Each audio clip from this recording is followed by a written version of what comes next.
something. Welcome to Not. Good afternoon, good evening, good morning, good Zinta, good y'all, whatever it may be where you are. I'm NotSportsCards checking in on you. Going to go live tonight. I just recorded a half-hour video that I may allude to, and I'm going to post later. That I don't know. I'm definitely on fire about. Definitely on fire. Has to do with PSA. Let's just say I think I found a fake card on that PSA slab. Not one, not two, not three, not four, not five, but more. That's what happened. So look for that soon. But tonight we're going to talk Star Wars 2024 Chrome. We're talking about what I've been buying and selling. I don't know if anybody's going to watch this shit because I'm a lunatic. We know Sam's going to be stopping by in a little bit. I put up a video last week where I explained some of the issues that I had with breakers during the 2024 Chrome opening weekend, where people are paying a ton of money for some autograph spots that we don't know how many. I have a breaker up in the background. He's doing a five case break over here. We're gonna move in there. I guess it's Chuck Sports Cards. I don't know if I'm allowed to do that, but I don't give a fuck. But anyway, basically that nobody knows how many of the big signers are in the set. And, a lot of people reached out and they told me, hey, guess what? We didn't know in the past, right? 2015, 2016, we may know right now, Hamill only signed 50, 25, 10, and 5, but when they released it, we didn't know. Okay. Again, I'm not a ripper of wax, definitely going back that. We'll get into that in a minute. I don't know when Sam's going to show up, but I am also going to have another video. I'm hoping as soon as tomorrow. I got a gift coming. One of my buddies, Sean, who I mentioned a lot. I had sent Sean some cards that I thought he should own, and he did not like that. No, he did like it. He just sees it as an ongoing trade, and he was like, "Okay, so I have to send you something," and I'm like, "No." He's actually, that's not what he said. He said, I sent you something to balance out the last trade. I'm like, it wasn't a trade. It was a gift, you asshole. Just let me do something nice. Yeah, I am shrinking, man. I'm down 70 pounds in the last year, buddy. Ben, I appreciate you, man, playing for it. So, last year I did it the hard way. This year I'm doing it the easy way. A little Ozempic action. But I got Fat Albert underneath me, and we're rocking and rolling, but I appreciate it. What the heck was I saying? So Sean had sent me. It's the funny part is about it when you have a good friend and you're in the hobby. Thank you, buddy. Of course I can pin this where it says I look great. Awesome. I love hearing I look great. I knew Sean had bought something. He bought a box of Rogue One, which usually is my thing. Him and my buddy Peter, they buy all the boxes of Rogue One, and I knew he bought a box of Rogue One, and I told him he should check out the other boxes from this guy because he had a bunch of cheap boxes. And he's like, I sent you something. And I'm like, I know Sean. Sean loves to bundle. He's like, if he can get a deal, he's like, I'm going to tell you what I got you. I was like, do you want me to get? I'm like, should I guess? He's like, and he just told me. And I'm like, I knew what it was. And I mean that as a compliment and thankful. I felt like a dick for even saying it. Sean's sending me a 2015 Force Awakens hobby box. It's probably one of the best hobby boxes you can buy for the price. I know he even told me what he paid. That's how ridiculous we are. Oh, wait, Sam's is inbound. Here comes Sam. So we're going to, Council of Dorks is assembling. We got Sam's over there. Sam's, how are you this evening? Welcome. Hey, good evening, Mike. Thanks for having me. Of course. Always a pleasure. I was just talking about, I don't know. Let me try to balance this out. I've got Sam over here. So that's our buddy Sam. Sam's down in West Virginia. So Sam's, I just recorded a video. I haven't put it up yet. And at some point we'll get to it, but I don't want to spoil it because I went down such a rabbit hole last night, buddy. Oh my God. It's not marvelous. And yeah, let's just say, I don't like to accuse somebody of a forgery or anything like that without being 100% certain. So I present a case of how I went down a rabbit hole last night and believe I've uncovered a handful of counterfeit reproduction cards in PSA slabs that are marked as real. So that's That is what people can look forward to. Yeah, that should be interesting. Yeah. But tonight we've got 2024 Chrome, and we're going to talk about other stuff we've been buying and selling. And what I would say is that I was mentioning that Sean bought me a gift. So to give you an idea, like I am not a magnanimous. Sam, so many nice people have sent me gifts. Sam sent me a PSA 10. I think we've mentioned this, a PSA 10 Han Solo 2015. Segues right into this. So I had sent Sean, like, I'm an asshole. I have to get credit when I send gifts. So I sent Sean some pretty decent gifts. I sent him, her name is Sabine, Rainbow Foil 10. I sent him a Chopper Rainbow Foil 10. I sent him a Mon Mothma Gold Rogue One, and a couple other cards. And they were gifts, right? And he felt, he was like, oh, JB, what's up, buddy? And he was like, he took it on himself. Was like, oh, I have to balance the scales. So he told me he was sending me something. I'm like, I know what it is. Like, I know what it is. And it's ridiculous. He's sending me a 2015 hobby box of Force Awakens. So we're going to get to open that on. Oh, nice. Channel. So nice. I'm excited for that. It was really nice of him. I appreciate you be here tomorrow.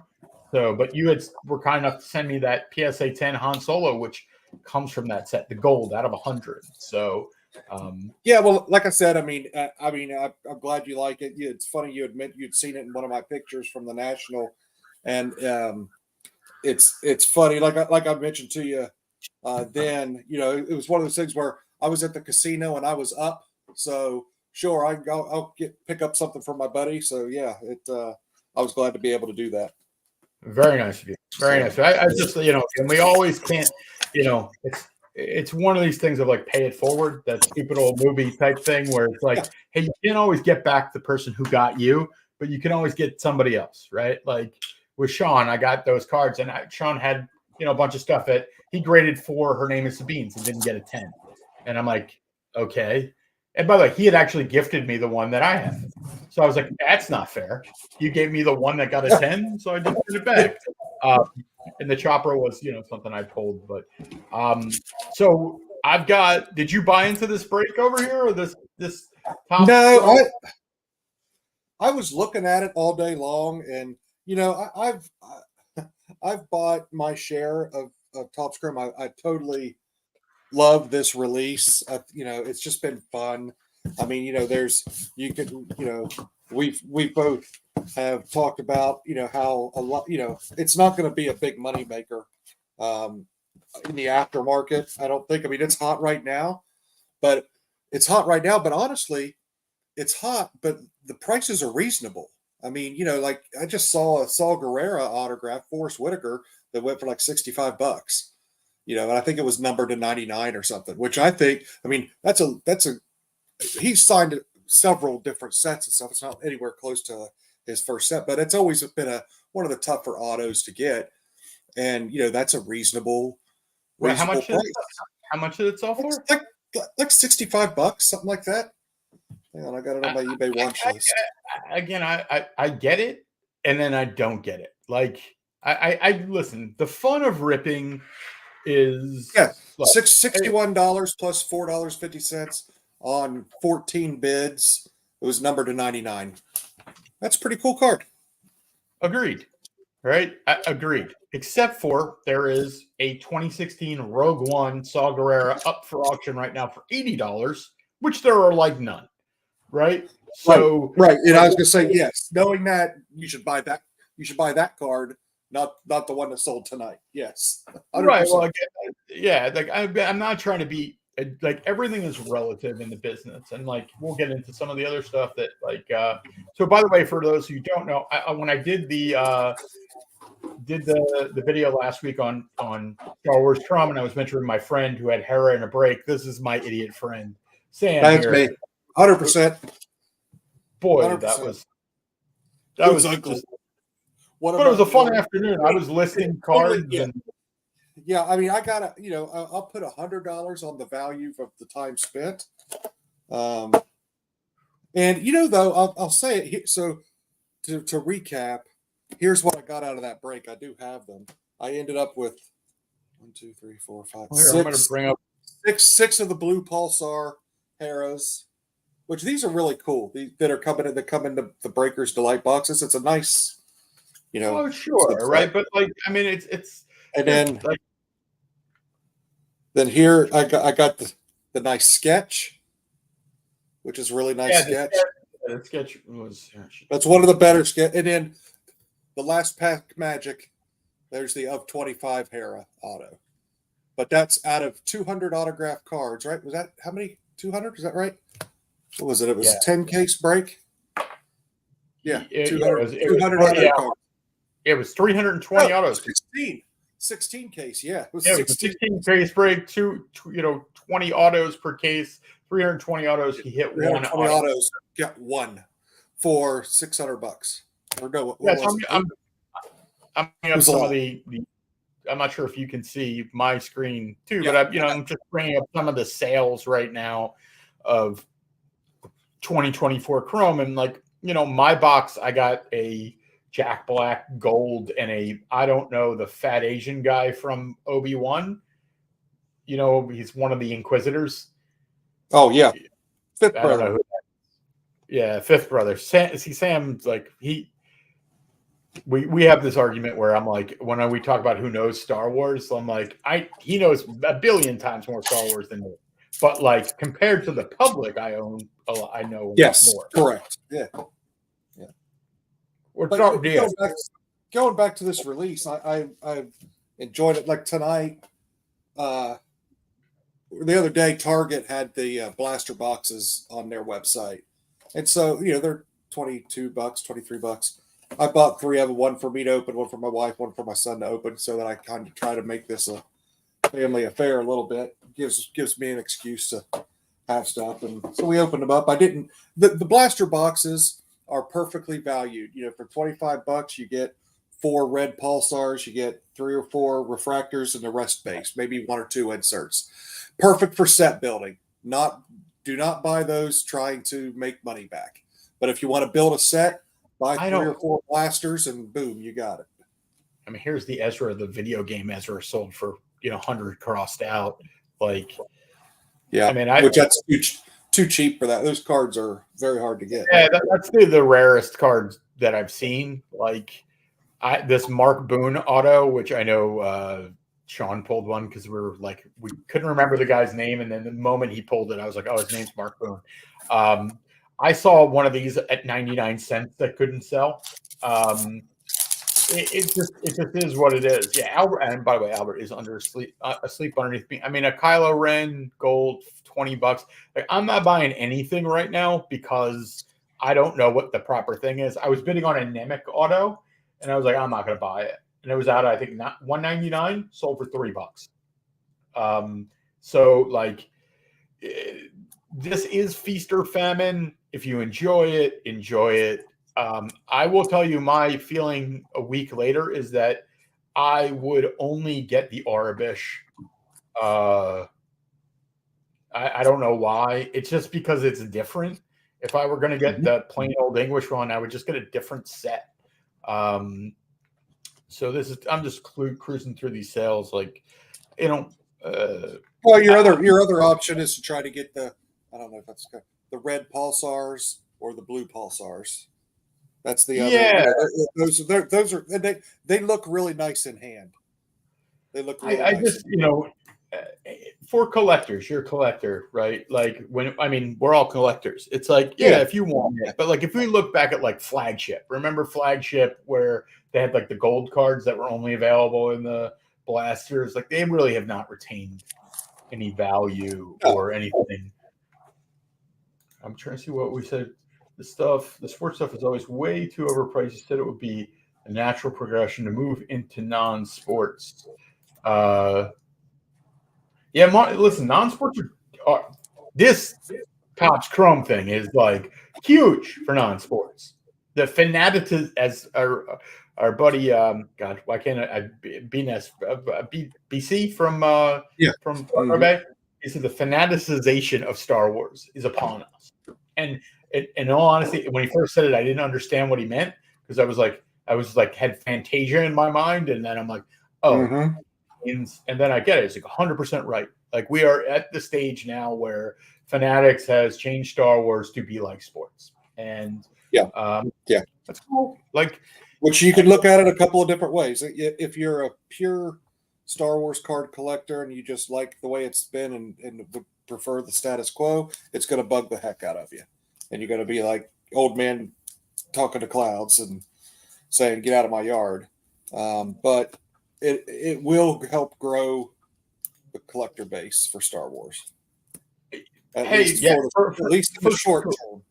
For sure, right? Like I mean, I think long term too, right? Like because I just think that it's marketing, right? They say no, all publicity is good publicity, and I believe that with non-sports, right? Like we all, when we got into cards, had to come through some lens, right? Like I got sucked in from a single 77 card to 100,000 non-sports cards in my other room right now. So like we all start somewhere, and I do not. My only thing I bemoan this set is just I wish they would put out how much if they count on because I did have some poignant comments basically telling me I was an idiot about like, hey, they kind of never put out the autograph list of how many they sign, and I'm like, yeah, they might be right. That's accurate, but like they didn't used to own a breaking platform.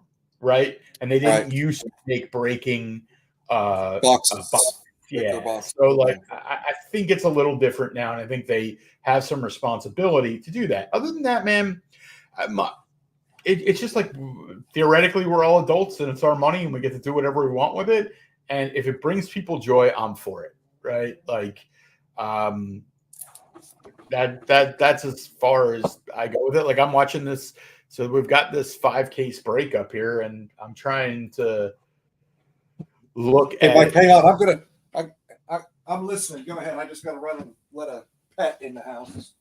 I don't believe him. I think he's taking a shit on the side of this. Oh, look who it is. In sports, they tell you exactly how many autos of what is available. A new country is heard from. So the czar of sports around here says that they do tell you. So. Hey, listen, I wish they would. What are we talking about, Mama Breaks? Because you don't even want to get me started on this. Mama Breaks is really helping bring more people, both collectors, investors, and flippers, into non-sports and sports. Marvelous. Yes, but no. Like, yes, you're right. Like, I cannot deny that. That she is what is the ambassador of Star Wars right now. And I think that it would be great if she would spend some time learning about some of the older stuff. Obviously, that would it benefits me because I own the stuff and I sell the stuff. So, but I just wish that like she could put some of these things in perspective, right? Like it seems like a lot of her knowledge starts with 2021 Galaxy Chrome, and everything kind of comes through that perspective. So. We all want people to be who we want them to be versus who they are. And so like my thing actually with her, my experience is Star Wars and wrestling collectors are the most passionate. Could be, right? Like, I mean, I think I know everything coming out of the Fanatics Fest is people talking about the wrestling collectors, but hey, they were mentioning Mama Breaks. Somebody brought up Mama Breaks, and she's bringing a lot of people into. Yeah, my take on her is I've bought into several of her breaks, and I can tell you they ship fast. Everything arrives safely and nicely, so I would trust into buying into her breaks or whatever. I agree with you. I wish she would learn some more about other cards and stuff. I think she is. I think she is what you see. I don't think she's fake. And no, I think, but I mean, I think she's still trying to. I think she's still trying to get her footing. I mean, like what she wants her business to be. So I don't think she has the time to learn about other cards. Like I would love. Like I was hoping to get to talk to her for a minute at the National, but we went to the trade night and everything, and we didn't even see her. But that's okay. I mean, it is. Yeah, I mean, listen, I'm more worried about. So one of the responses I got to the video I did on Topps Star Wars Chrome was like somebody said they were in a 10-case break and they did pretty well. I think they had Ahsoka, and I didn't get a chance to look, but I was like, Were you in Mama Breaks? Because it seems like the best breaks we were from Cards HQ and Mama Breaks. And hey, I don't know. Like I can't deny believe that. they're influencer boxes, right? Like that's my belief, and I think that if Topps is going to have this version of gambling, that's not kosher. Without telling people, right? I think you and I talked about this. If they want to make promo boxes that are whatever, and they make 300 of them, and they say they're awesome, they're hot boxes, and that they gave some to their big promoters. Just transparency is all I want, but that's not going to happen. So, what is the content creators don't need to learn anything. They just sell shiny stuff. It's easy and accessible. And by the way, it's a business. I think Mom Breaks is healthy for hope to meet her soon. Maybe break some Star Wars. Hey, I want them all to do well. I am not I'm not the protector of the realm. I'm not Batman. You know what I mean? Like sometimes I make myself out like I am, but that's stupid. I clearly want everybody feels this way. We all want people to like what we like, but we don't want them to like them because we like them. We want them to come to the opinion that we have to validate our own opinion, right? Like it's not that complicated. And then, by the way, then we won't like it. It's like I liked that band when nobody knew who they were. Now I don't like them as much because everybody likes them. Which is kind of I describe how I feel about 1977 Star Wars, but that is what it is. But I like one of the things here. So I have some of these high end sales from 2024 Chrome, and interesting to me is like, okay, so here's a Hamill out of 5, sells for $43.50, right? So person's going to bring in $4,000 after maybe after eBay fees. The spot for Hamill in that auction was $2,000 or something, right? In the case break. Yeah. It's like for a very, very small chance of getting a card worth $4,000. Right. It's like, in theory, if there are only 5 Hamills, and that means there's 20,000 worth of value, and the odds of hitting one is like 1 in whatever, like your expected value is a huge loss. So, all right, we're checking back to see. And like in this break I have up here, like there's a Hera. They hit the dual Hera and who is it? Is it Hera and Mon Mothma? I'm not sure who No, that's Hera and Mon Mothma, yeah. Which that card sells for about $250. The duel? The duel, yeah. Yeah, it's like, and by the way, in that 16 case break, if Sam had hit that card, he wouldn't have got it because they sold the duel separately. So it's just a complicated thing with breaking. And I hope, people it's very easy to sit here and cast stones at people and be like, breaking, you're going to lose money, or the breakers are trying to separate you from your cash, or it's the gambling fest. It's like a lot of it is entertainment. It's Friday night. You went out, you had some drinks with your friends, you came home, and you're like, fuck it, let's break some Star Wars cards. I don't have any. Let's go on the internet and have somebody break us for it. Like, it just is what it is. But we can still want it to be as best as it can be. But I don't know. But I want to go back to some of these sales. Is that so the Bale and Skull Superfractor 3,000? Okay, I think that's an interesting card in and of itself, because I was just going to say it is the debut.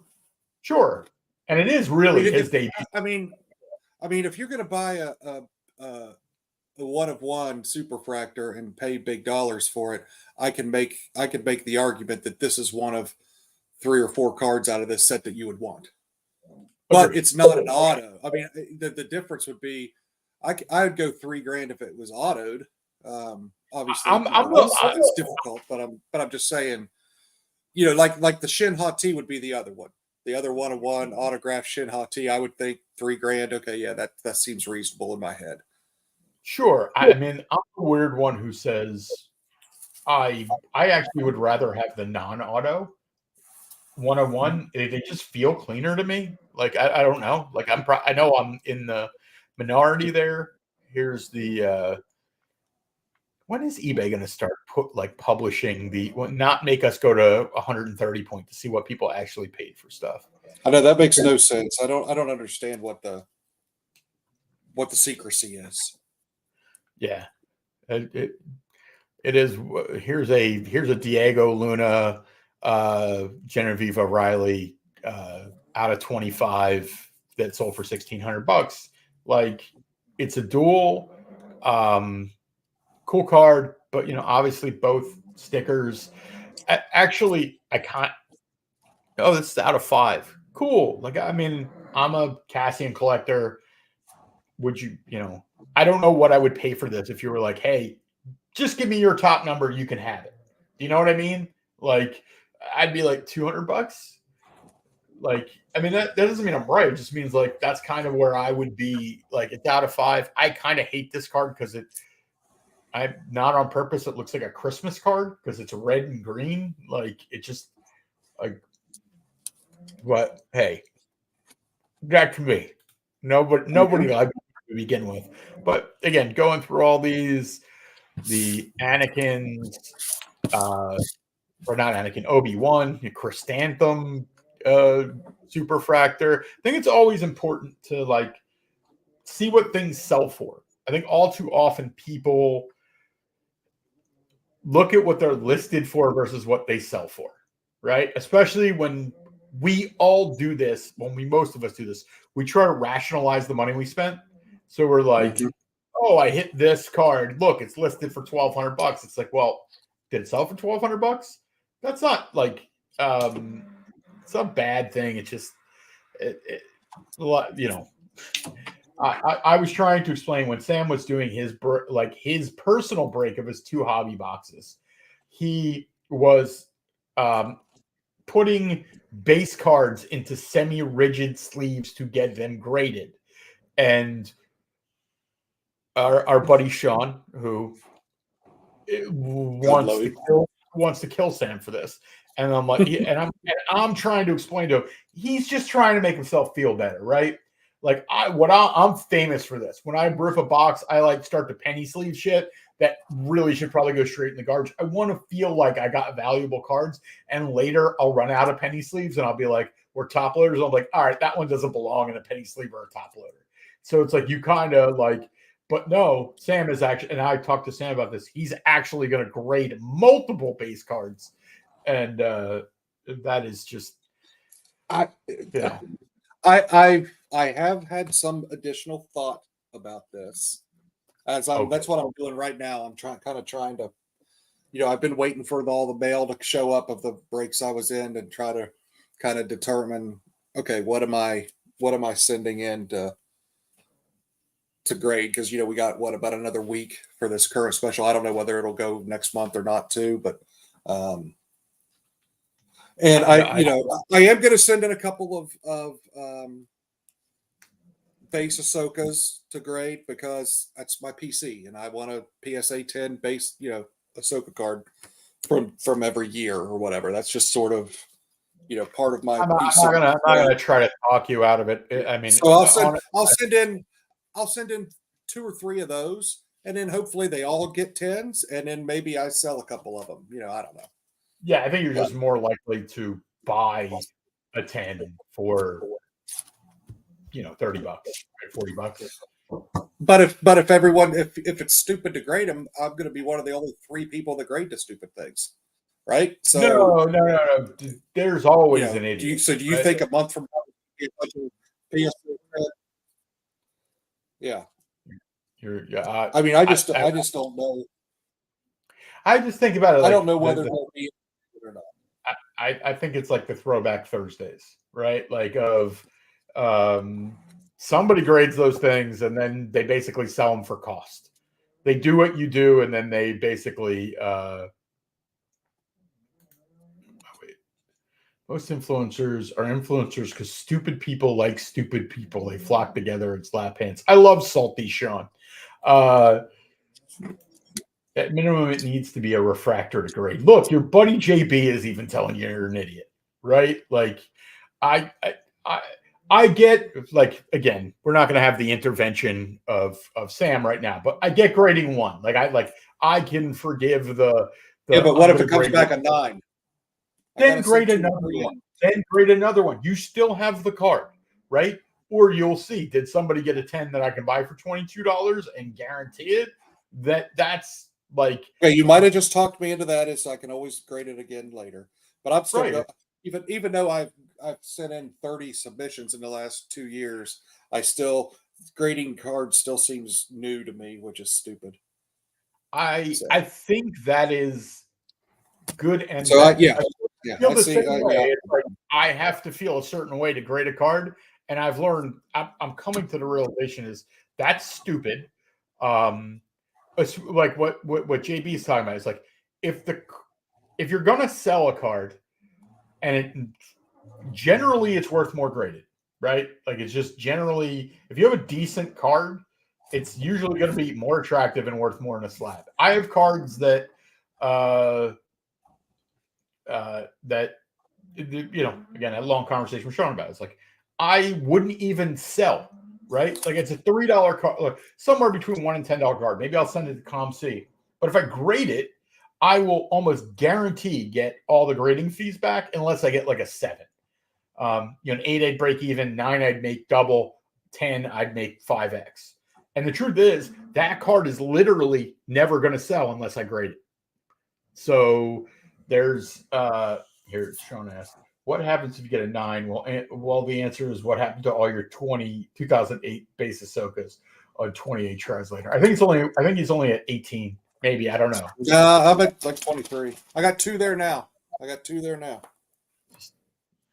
It's a quest. But these, honestly, though, these are my last 2. I'm not buying any more packs or boxes or anything. So Well, whatever you do.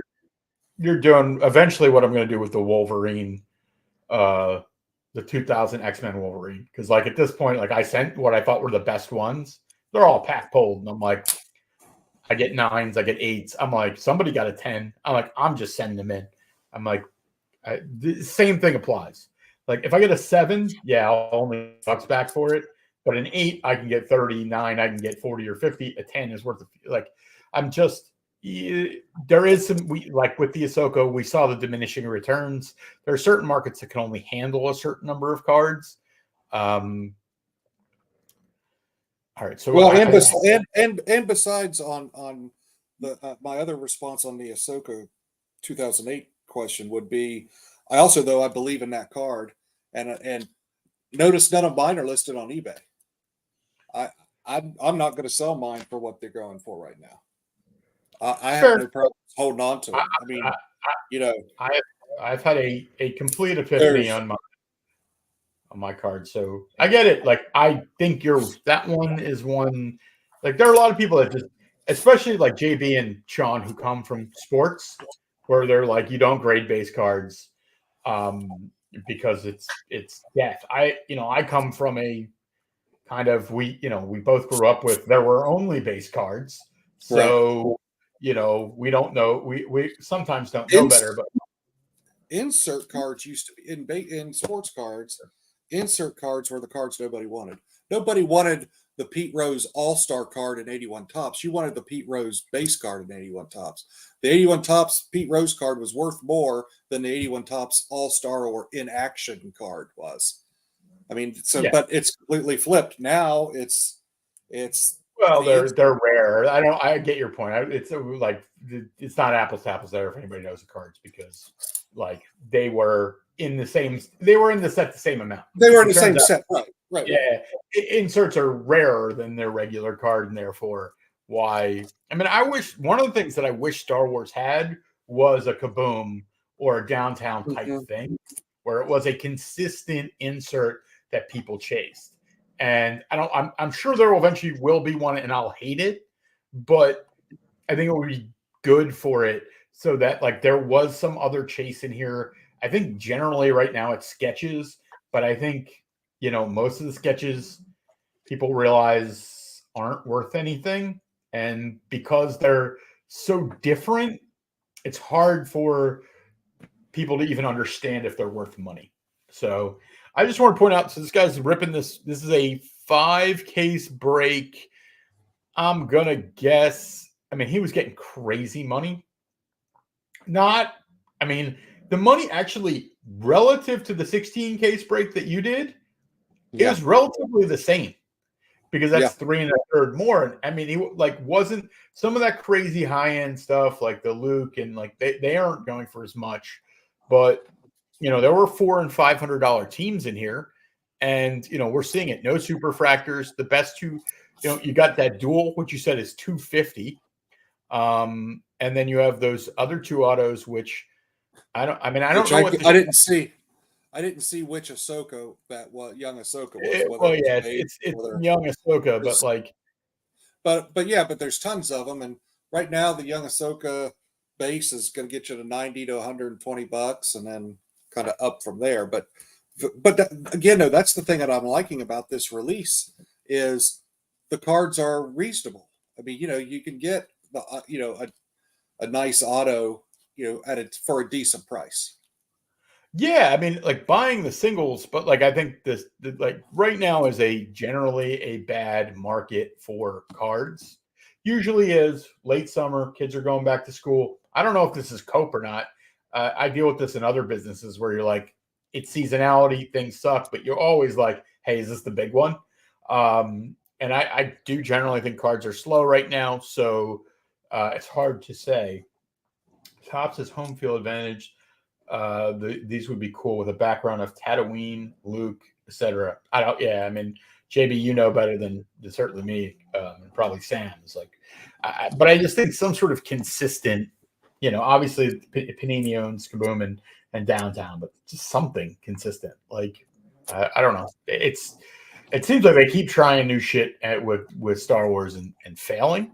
I'm going through the Shin autos.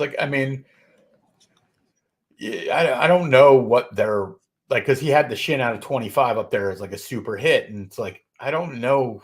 Out of 25, I would say that is a really good hit. It's a debut auto. Yeah, but sure, but what is it worth, right? What? Yeah, if you want me to spit out a number, $500.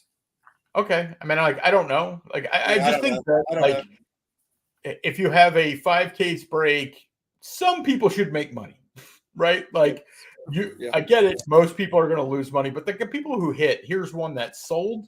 It was the Omega. Oh wait, no, this is the base. It's the Omega 2025 Arabash. It was 300 crossed out. And usually what you see with these autos is that the immediate sales are high, then they go down. Some of them, I don't know what's happened with Hera because we figured out Hera. There aren't very many. So hers are staying up there, I think. Yeah. I don't know. What does Marvelous have to say? I love that I can put these up here. As long as complete anarchy doesn't happen this fall or winter, we all know I think cards should start picking up more in the winter. Below. I also think non-sports is a little weirder than regular sports because we don't have a season for the most part. And also Christmas, our cards are just shit you can't it's Sam gets gifts from his wife. His wife can't buy him the cards he wants. She buys him a printer or supplies. So sometimes I find that people like us tend to buy our own Christmas presents or Hanukkah presents and be all right, I want this card. So usually, but again, I think late August is usually when I've seen the mid to late August, for me. But that could be coincidence. I'm operating like it's not going to get better on some level, and then operating like it is. So here are the highest Terror sale listed, are 400 crossed outs. I checked that one today, and I think don't quote. I think it was 380 or something like that. It didn't go down too much from there. Well, I mean, But it's out of 10 though, so it's a yeah, yeah. it's a good card. I mean, and the duel that we're talking about out of 5 went for 320. The Yeah, out but of it's with 25, Mothma, so that takes it away. Takes. right? But If that's that her was only if duel. that was Sabine and Hera or Oh, she has Ahsoka one and with Hera, Sabine as well. no, but I'm saying if it was, it would be twice that, just because of Sure, the popularity of the character, not because the auto should be worth more or anything. Just demand would make that card worth twice that. gotcha. Like I'm not an expert on that stuff, and uh, I don't like I talk emphatically about things I do know, and things I don't know. I just try to keep an open mind, like use some common sense, and look at it like this: as the dollar collapses, we're all better off holding pieces of nostalgia card, or at least we win. There's a new currency. Joking, not joking. I understand that thought process, and like there's an element of like I so that Hera out of 5 to 90. All right, let me see if I let's see. Let me do highest price here. Um, I mean, I don't know. Like I've long been bemoaning the potential problems in the card market to the point that I don't do it anymore because uh, nobody wants to hear it. For That's number right. one, Don't pee on my Cheerios. yeah, Man. I mean, I'm not gonna, but I also think like the card market is unlike the stock market. You don't wake up and see, my Luke Skywalker is down 9%, right? Like, I think any sort of like with the card market is like it just goes out of like it's air leaving a balloon is the Yeah. easier way to say it. It's like it's a slow leak, and I think that continues to be the case. And some things perform better, some things perform worse. Like the duel out of 25 went for 200. That out of 10 went for 350. So yeah, that's the highest known Hera sale is out of 350. Again, good, whatever. I yeah, I mean, from my position is I am literally not collecting these. Like I have not bought a single one. I've actually stopped bidding. I don't bid on these. It doesn't mean you shouldn't. Like, don't take it as like, I mean, I'm not bidding on them for the reasons I don't think they're going to be valuable, right? And I don't, but I have been known to be wrong infrequently, but I've been known to be wrong. Are you talking about the Shin rookies? No, I'm just talking in general. I'm just like I'm not touching these cards because I don't like I don't think the market realizes the amount of supply, and that I would rather own a 2023. If I was gonna, I'd rather go backwards and collect stuff that is cheaper and rarer right now, because all the money's getting flowed into this. So yeah, and that's it. Like so like the Shin got like 1,400 for an out of 5 auto. That's good, right? Like, Yeah. but again, if And you're in a case break, debut auto out of 5, to me that's reasonable. I mean, it wouldn't fit. It wouldn't be something. If I was going to spend $1,500, I'd probably find something else to buy. But I get why somebody might go there. yeah. Now I'm looking up Ahsoka. Speaking because I guess in that 5 case break they hit a green Ahsoka. Looks like. Oh, that's a Rosario Ahsoka. Okay, so that's $300. Yeah, no, I don't know. Out of Like 99. I can't even tell if it's green or gold, to be honest, because Yeah. like I don't know. Can you see the screen? That's green? I'm right? I'm colorblind, so yeah. Oh yeah. So Sam thinks it's purple. Right. Let's see here. We got, but yeah, I mean, hey, listen, somebody sold the out of 10 Ahsoka for almost $500. The young Ahsoka. No, Ahsoka. And just the regular card. the Arabash out of 10 went for 530. And the out of 25 auto, these are I recent. tell you what, Out of, that's one thing that I picked up on Facebook that I think I did well on. I did get the Arabash Ahsoka out of 50. Or was it 25? I've got it here. So, I wouldn't touch anything out of 50. That's no, the thing that out of 25 Arabish. Come on. Yeah, I mean, I paid $100. Paid $100 for it. Yeah, I don't know. Like, I mean, I don't like on the smaller cards, smaller mistake, right? Like the most you could have lost was $100. So yeah, no, another one did sell on eBay for 157. So I mean, I did good from that perspective. Liar, again, liar. It's right. Like it's a funny part. Literally right here, I just brought it up. It was $120. So no, I mean, it was listed. It was 200 crossed out. There might have been another one. I just meant like I said one. There was one that went for 150. Yeah, I didn't see that one in the listings, and I happened to just pull up one that. Pull that one. Okay. Yeah. It would again. It just was the very last thing here. So I don't see anything. It might not even show up on here because it does highest by what you call it, highest by listed price, not sale price. So that one may have sold for more, but it doesn't think it is. Let's see if I'm exactly at 20 cards. Beautiful. There you go. Here's the one that Sam. So Sam is not a liar. I am. Yeah, see, I told you. I even said I even nailed it. 157. Yeah, well, that person paid too much, and you paid the least of any of. And I didn't pay sales tax either. So yeah, don't tell the universe. You're the least idiot of the idiots, right? Like in the guilty. Yes. In the world, all modern sports stuff that's selling for good money is just going from dealer to another dealer to another dealer. I think that's. I think stuff ends. I mean, I do think some like modern, like it's like yes, I that is generally true, right? But I do think there are collectors. Like I think in those situations, it's rarer because it's hard to collect. I don't know. Pick a random football or basketball player, and you paid a bunch of money for it, and like they're not that good. You know what I mean? Like I'm not being negative. I just mean like I paid $6,000 for whatever. I don't pick your quarterback in the NFL rookie or RPA, and they're okay. I mean, I like Trevor Lawrence. He's okay.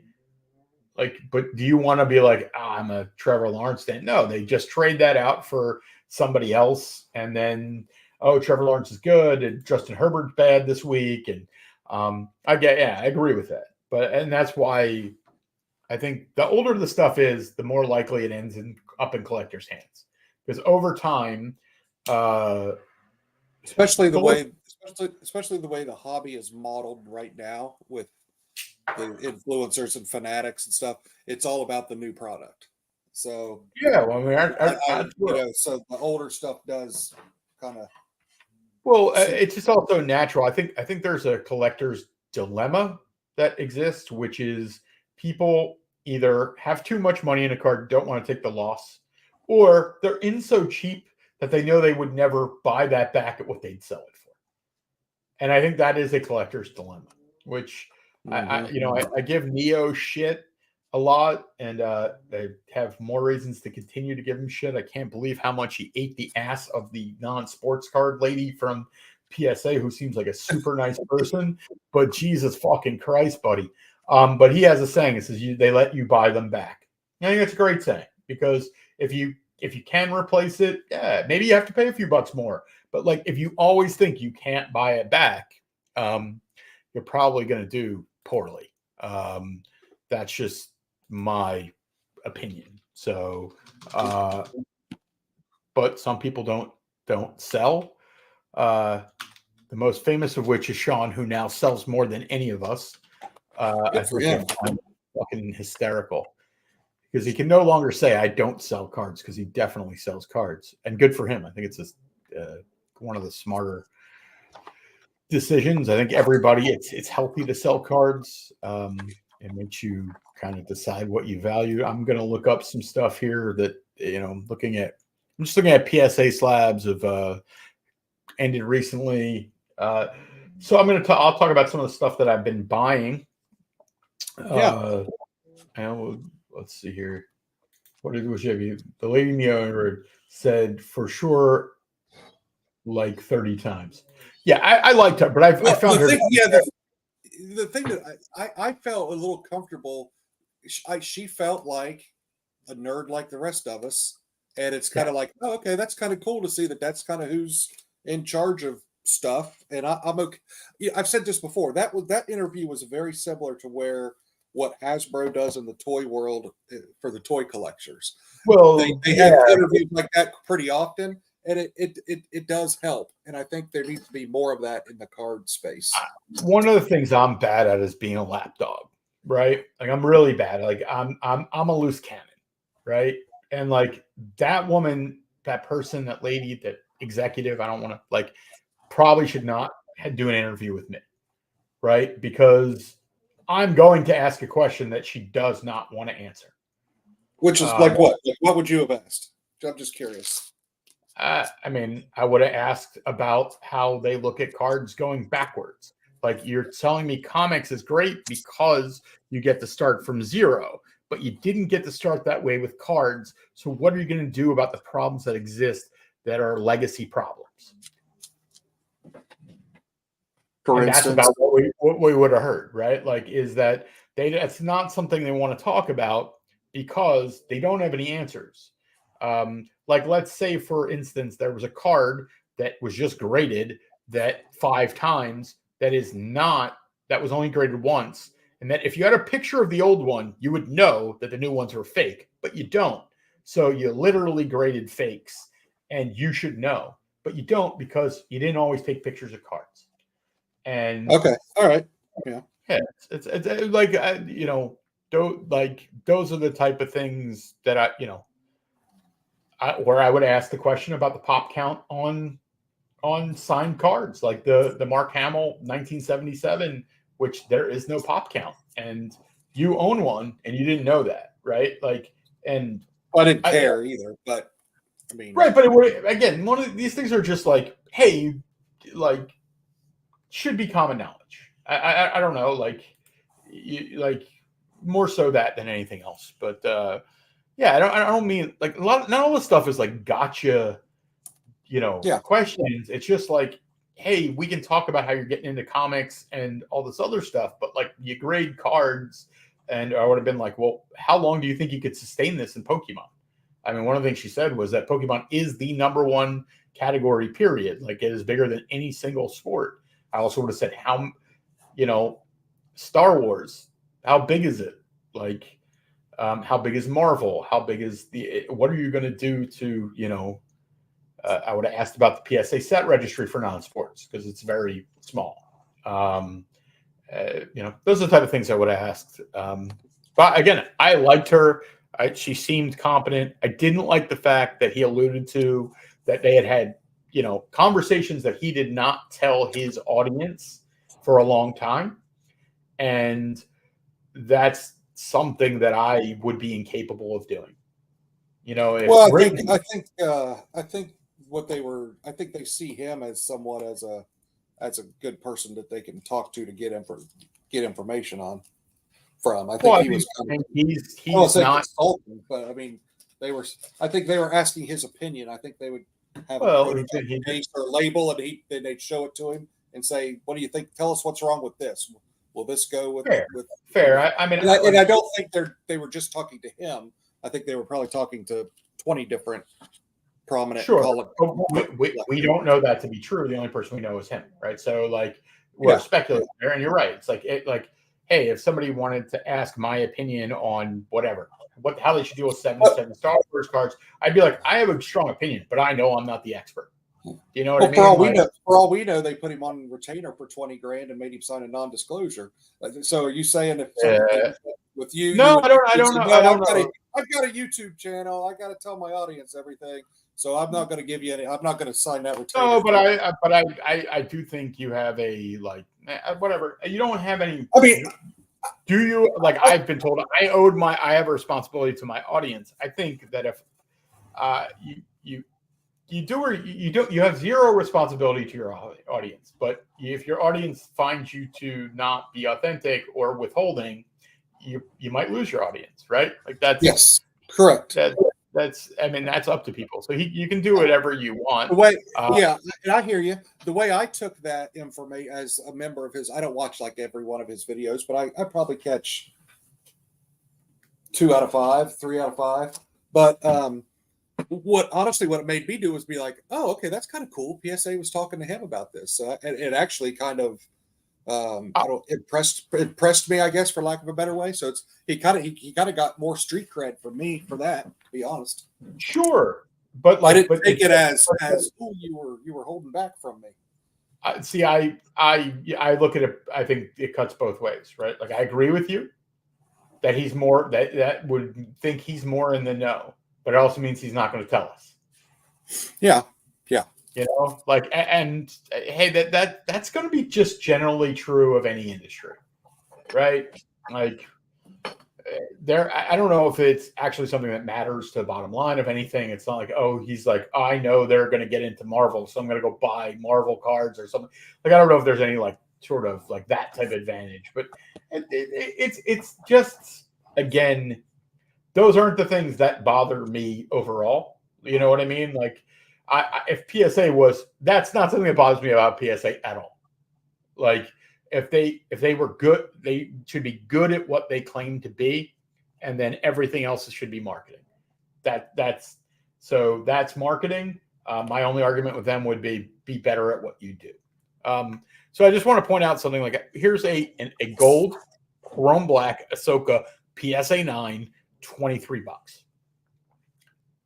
It's not. It's a data point. It doesn't mean anything, right? It's just like when people are looking at 2024 Chrome, try to keep yourself like under control of like what we talk about being, like when we talk about what does something sell for versus what it lists, and also try to keep in mind of what will it sell for in the future. Okay, let's check back in on this. I guess they finished this up here. Their hits were a Sabine out of 150, a Shin out of 25, and a Ahsoka out of 99. Oh, they have a few more left. A few more back there. Yeah, maybe one more box or one more case or so. That's a nice hit. And Tiki Watiti. Yeah. I mean, what's that out of 25? To me, that's $200. Maybe 250. I don't know. I mean, I really like something about autographs, and this. So Sam and I have some contention about it. One is I don't collect autographs for the most part. I was actually going to bid aggressively on an auto this week, and then the shit happened last night with me finding that fake card, and it like, sour taste in my mouth. So I was like being won over to the dark side a little bit. And but there's a diminishing returns with autos that I think is very hard to argue. More autos on the market makes them less valuable. Obviously, a demand can increase and therefore try to offset any said decrease. Any increase in supply could be offset by an increase in demand. But I think that we're experiencing too much of an increase in supply. I think what we're seeing is a kind of a reset in the Star Wars market of what the autos should sell for. So in previous releases, because one thing that's nice about this 2024 Chrome is the autograph list is more complete. I mean, there's only a handful of people that you're like, oh, I wish that person signed, I wish this person signed. In years past, it's been, you might have 2 out of the top 15 people you wished would sign, in the product. So that has helped. The feeling of when you pull an autograph, whether you get a decent one or not. But I think it has reset. Yes, the prices are a lot lower, but I think that's a good thing, because I think in the Star Wars market, the autos were overpriced in years past, and so to me, like Timothy Oliphant you've got up there right now. he's a B level. A level would be your original trilogy folks, and then from a popularity standpoint, your Ahsoka, your Rosario Dawson, and a handful of others on the modern side. But I then don't know how much he has. He's a real actor and been in real, lots of different genres. I agree with you, and I don't know how much he signed. Like I get he's like Cobb Vanth is not a but there's not a base. He doesn't have a base auto, so he's kind of like the Hera in that I think he's got 90. Well, he's got 99. So to me, if you see, okay, he's got a 99, so he's got 99 and above or and below. JB, like, he said the Hamel auto has a ways to go before the saturation happens. I don't agree. Yeah. I don't agree because there's one simple part of this, which is like, it's inarguable to an extent, which is what we're talking about earlier. We don't know how many there are, right? Like, so Dan, our buddy Dan, the comic man, was at a convention last week with Hamel. Who knows how many he signed last week? So yeah, correct. But what a measure of whether it's the market saturated or not is the fact that he was charging $500 to $700 an auto, and people were waiting 4 hours plus in line to do that, and the tickets sold out. So it's obviously not saturated when people are willing to wait in line.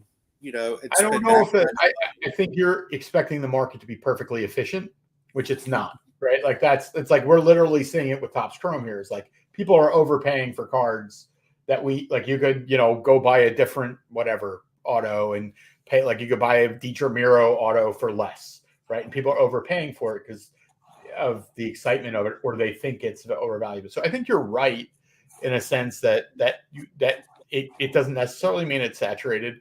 But I just like you mentioned about Oliphant, like I don't know how much he signed, and you have some characters who have signed like Rosario is a relatively good example of her auto has continued to trickle down because she's just in more sets and more sets. And when the new stuff comes out, sure, it does well. But like if you look at the older stuff, it's been trailing a bit. Like I'm not, again, like we talked about, like the balloon, like the air out of the balloon a little bit. So right, but I think I honestly think that's a good thing for the Star Wars hobby, because you can in prior releases, a good auto was unattainable for the common collector. So like, and I'm not talking about Hamill and Harrison Ford, but like Rosario Dawson autographs were a minimum of $500 for a long time. They're just now kind of under $500, and I would argue that the average collector isn't gonna fork out $500, for a Rosario Dawson autograph. When they haven't got there yet, but in a couple of years when they're more like $200, then more people will collect that and will. Right. Well, I mean, but that's it's like literally, and we're just talking about, it's like what's the demand for those autos and how many more come on the market. And let's see here. I don't know. Marvel's is going to say something very un-PC. Not trying to get political, but I find it interesting how non-sports cards auto values for certain characters, when they go overly political divisively, I know it doesn't affect as much in sports. I mean, I think it's pretty limited to like Cara Dune. Like I think that's I don't know another example other than her. So you mean like that her stuff goes up or goes down? Or whatever. I don't know, like that it's impacted by that. Like I think, like, I mean, I'm not saying I know. I just, that's the one example that pops to mind, right? Like I don't know. I'll tell you, it's funny you mentioned Cara Dune, because it's something I noticed this week, and I don't have a huge I've got like 150 people that follow my Instagram, and most of that's because I hit that one of one Amelia Clark at the National. I picked up a lot of people that follow me there, but I've been getting those Topps Living autograph cards, and I try to post one a day. And most days I'm getting 30, 40 likes, whatever. I put the Cara Dune one up and I got like 4. So it's almost, and my hunch is people are afraid to hit the like button on the Cara Dune auto card, because they're afraid they're going to get tied in with something, which I find kind of ridiculous. But I do find it interesting that you could go to my Instagram page and look at all of my posts, and every card gets about the same amount of views and likes except for that one. It's interesting. funny. Again, like I don't follow that stuff, so like it's not I thought you were going to go the other way. Honestly, I thought you were going to be like, I got more likes, because like sometimes like the more like that person is in the zeitgeist, like you have a lot of people who don't like them, but then you have people who really do. So you get the kind of hardcores. I don't know. One of the, like when I would do for a little while, I'd post things on Instagram, and I remember it had nothing to do with politics. I think it's more just pop culture. Like I did something about like Donald Glover, like Childish Gambino card, and it's like got all more views and likes than every other thing I had posted combined. It's like, oh, okay, because it's in the zeitgeist. So, but yeah, I don't really, I want to go back to the one thing. So this is where, Sam and I are going to get into it a little bit about when actors need cash flow, we'll do private signings and do thousands. Sam is a big in-person auto collector, and he enjoys them. And nobody ever wants to hear that the things I enjoy and like are going to go down in value, right? Like I don't like that too. Actually, Sam was like, we had a back and forth. I honestly don't care about hearing that they're going to go down in value. I just don't like being told I'm stupid for doing it, which is, might have been just how I was interpreting the conversation. I don't think I called you stupid. I wouldn't do that. Like, and certainly, I would definitely. By the way, I would definitely call you stupid, but not in the way that would make you upset. I was gonna say, I think, right, yeah, guy calling you stupid, yeah, and I got no problem. I'm a dude. I don't got no problem with that. But like grading base cards stupid is one thing, or a whole genre that you collect being stupid is a whole different other thing. But yeah, again, I do. I enjoy the autograph experience. I don't mind standing in line 2 hours. You talk to people with similar interests for a couple hours. You meet some people, and at the end of the day, you have a 5-minute conversation with a actor or actress, and you either come away liking them more or come away saying, oh boy, that person's a real jerk, so which I've never had a bad experience with an actor. I've had it in the sports world, but not in the entertainment world. I could have sworn Mark Hamill was spelled with one L. Isn't Mark Hamill spelled with one L? Or am I literally? I think it's two.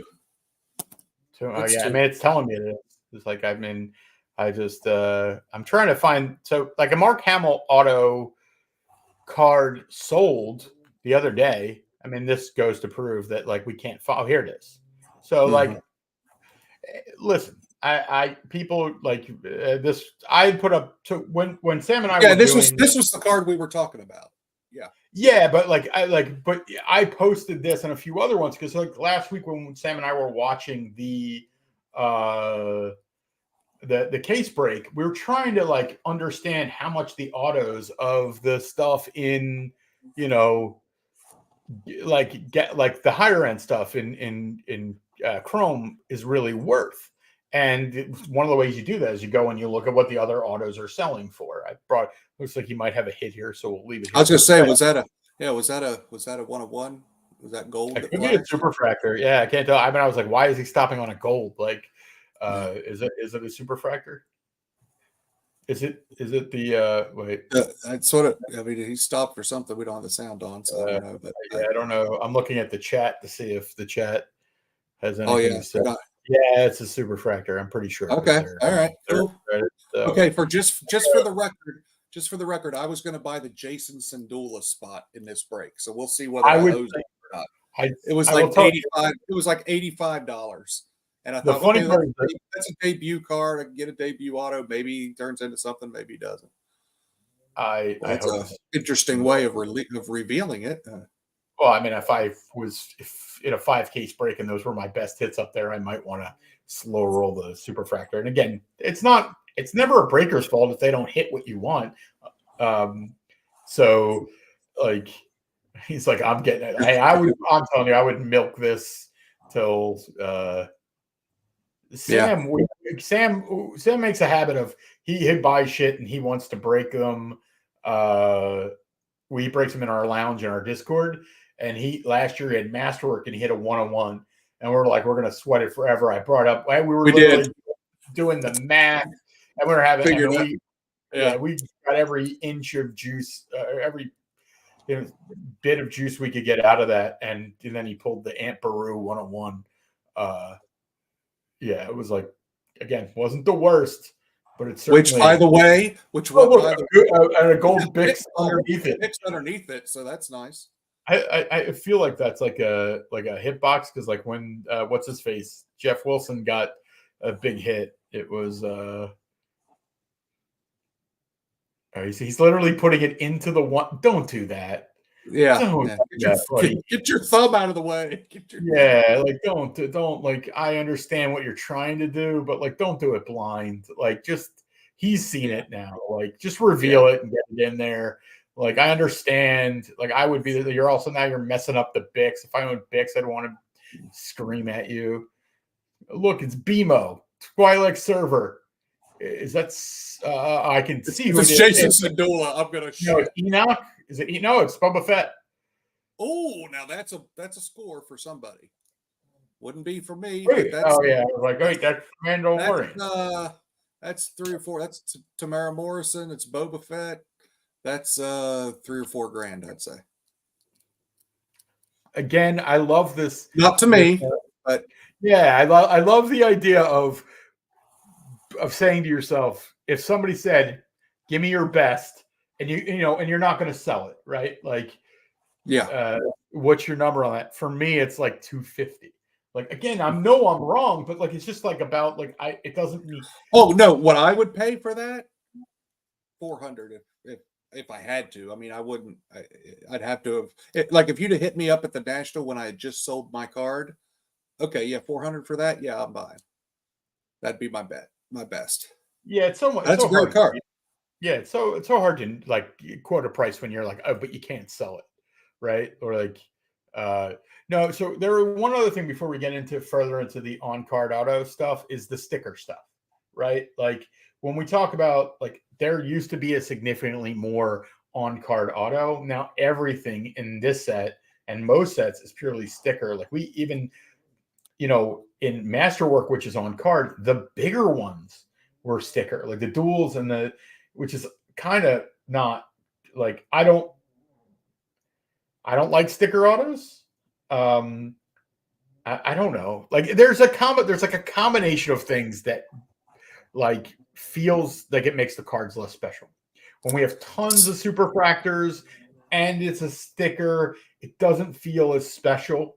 Like to me, like I own very few like autos of value. One of the autos I own is what Russell Westbrook, Kevin Love, 101 printing plate but as sticker autos. It's the rookie cards. It's the first. You know what I mean? Like if it were the debut card, and I don't think they could really sign that. But even that, I'm making up a lot of excuses. The end boss of non-sports cards, JB, is Rittenhouse. Yeah. And so my take on sticker autos are, okay, one, obviously I agree on-card auto is better than sticker auto, 100%. However, I don't think I think the longer, like in this set especially, I think the sticker autos look pretty good. Like if they designed the card correctly. Sure.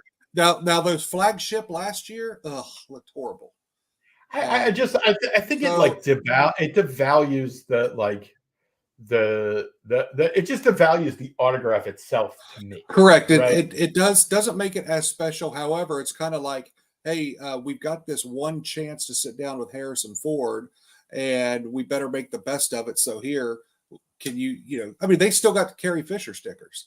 So, would you rather there not be any shot at getting a Carrie Fisher? If you've ever heard me talk about that, like I don't like that. Right? Like I don't like. I want them all to have a contract that says, "When I die, burn all the stickers." They'll all lose their shit over this Darth Vader cartoons. Hey, cool. Like I don't. I mean, hey, listen. I don't know. I'm not telling people what they should like. I'm old enough to know that don't tell people how to be happy, right? What you Is want that to a do is shin underneath it? no, Merrick, Merrick. Okay. Saw say 20. that. Yeah, by the way, Jason Sindula, one of the things that I would actually like if you've gun to the head, you got to buy stuff in this set at the current prices, probably what I'd buy. Yeah, Right? he's 30 or 40 bucks, something like that. Yeah. Why not? Bless you. Man, you don't want to know what the hell those autos were selling for. Like you Well, really don't. honestly, that's why I didn't. I learned my lesson. I did because in my mind I'm thinking, okay, I should get two, You maybe learned a one. lesson. One, yeah, Okay. I said, okay, I should get one, maybe two of his autos out of this break. Given okay, there's going to be 100 autos, and so I went and I looked, and I thought, no, heck, even if I got two, I wouldn't break even. How do you spell So Jason? Like I know how the I normal don't way know. spelled it, but I didn't think his name was spelled normally. Is it No, like it's not. I don't think. I think was it's just trying. SYN or Yeah, I have zero idea how to spell Sindula. So there's Sandula.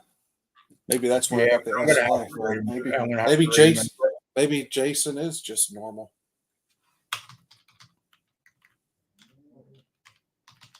But like even the There we Andy go. Cert, like what I was Here you saying go. Here you earlier. go. Here you go. Like, this was the one that I saw. I was like $1.50, folks. Well, but $1. if you see one, if you see one like that, then that one slipped by the goalie. But like, so let's look at the rest of those. Sure. Well, here's an out of 99 that's Okay. 199 sold for 938. Here's another Yeah. base that's Okay. 50. So Yeah. like So they're dirt cheap. it's not like they go for that one's $30. The base one goes for under $10. So Okay. Perfect. Yeah. Yeah. So that's I mean $2 is an anomaly, but it's not too far off. yeah, I mean, like I just like I said, if you said gun to your head, you got to buy something that you think could make you money out of this set, it would be him because everything like anything else, hype is what sells. And like we're gonna be like, oh, Jason Sindula is gonna show up in Skeleton Crew, right? Like he's not. Or this kid actor becomes the next Al Pacino or something. I mean, you could, Sure. I mean, you can do that for anybody, but like it's more the idea of like it's so cheap that there's upside. Whereas I think anything that has price built into it, like there's just too much of it. And it's also his debut. Like there's just there's reasons for it to have upside. That doesn't mean I think it's going to do well. It just means, you said that's who you thought about buying. Rittenhouse just released House of Dragons, and they're doing their best to fanaticize their own cards, but they are staying true to them, and they look cool. Like, I mean, they're just putting out too many autos themselves, but I think, like I said, so I've had this conversation a million times in a million ways, which is like sticker autos are going to be very bad for autos because they, you can sit at your coffee, you have your morning coffee and make a bunch of money signing sheets of paper, and you never have to leave your home. And you can get a Harrison Ford to do it because he doesn't have to like go a place, let somebody in his house to watch him sign.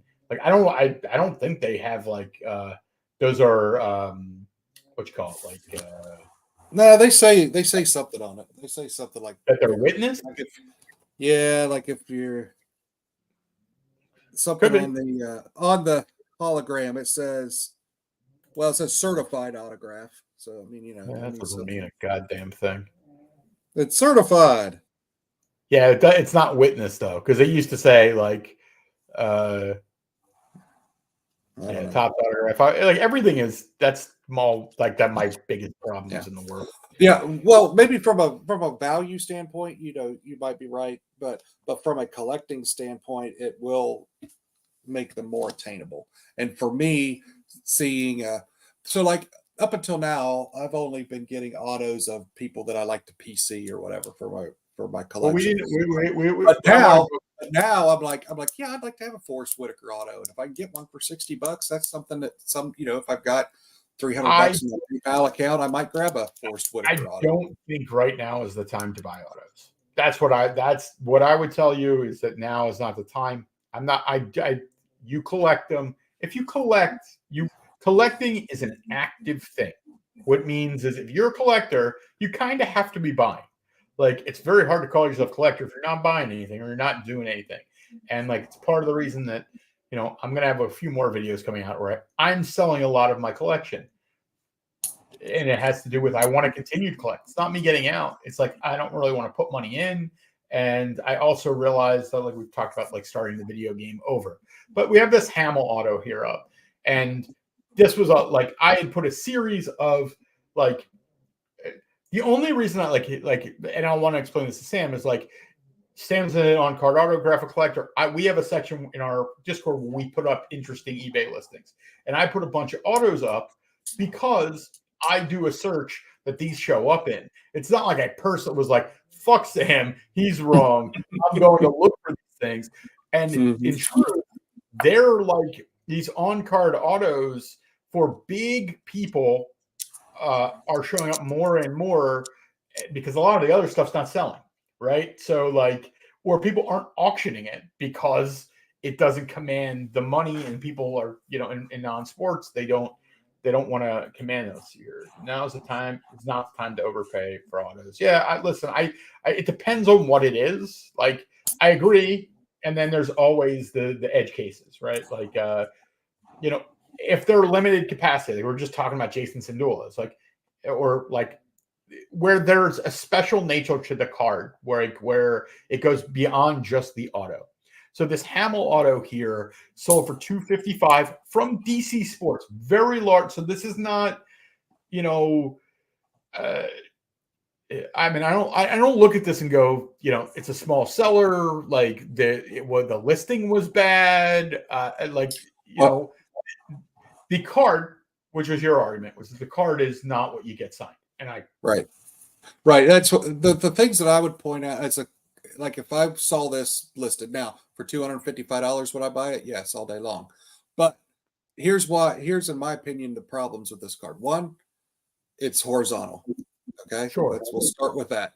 Two, it's a dark card with black Sharpie on it. That's no good.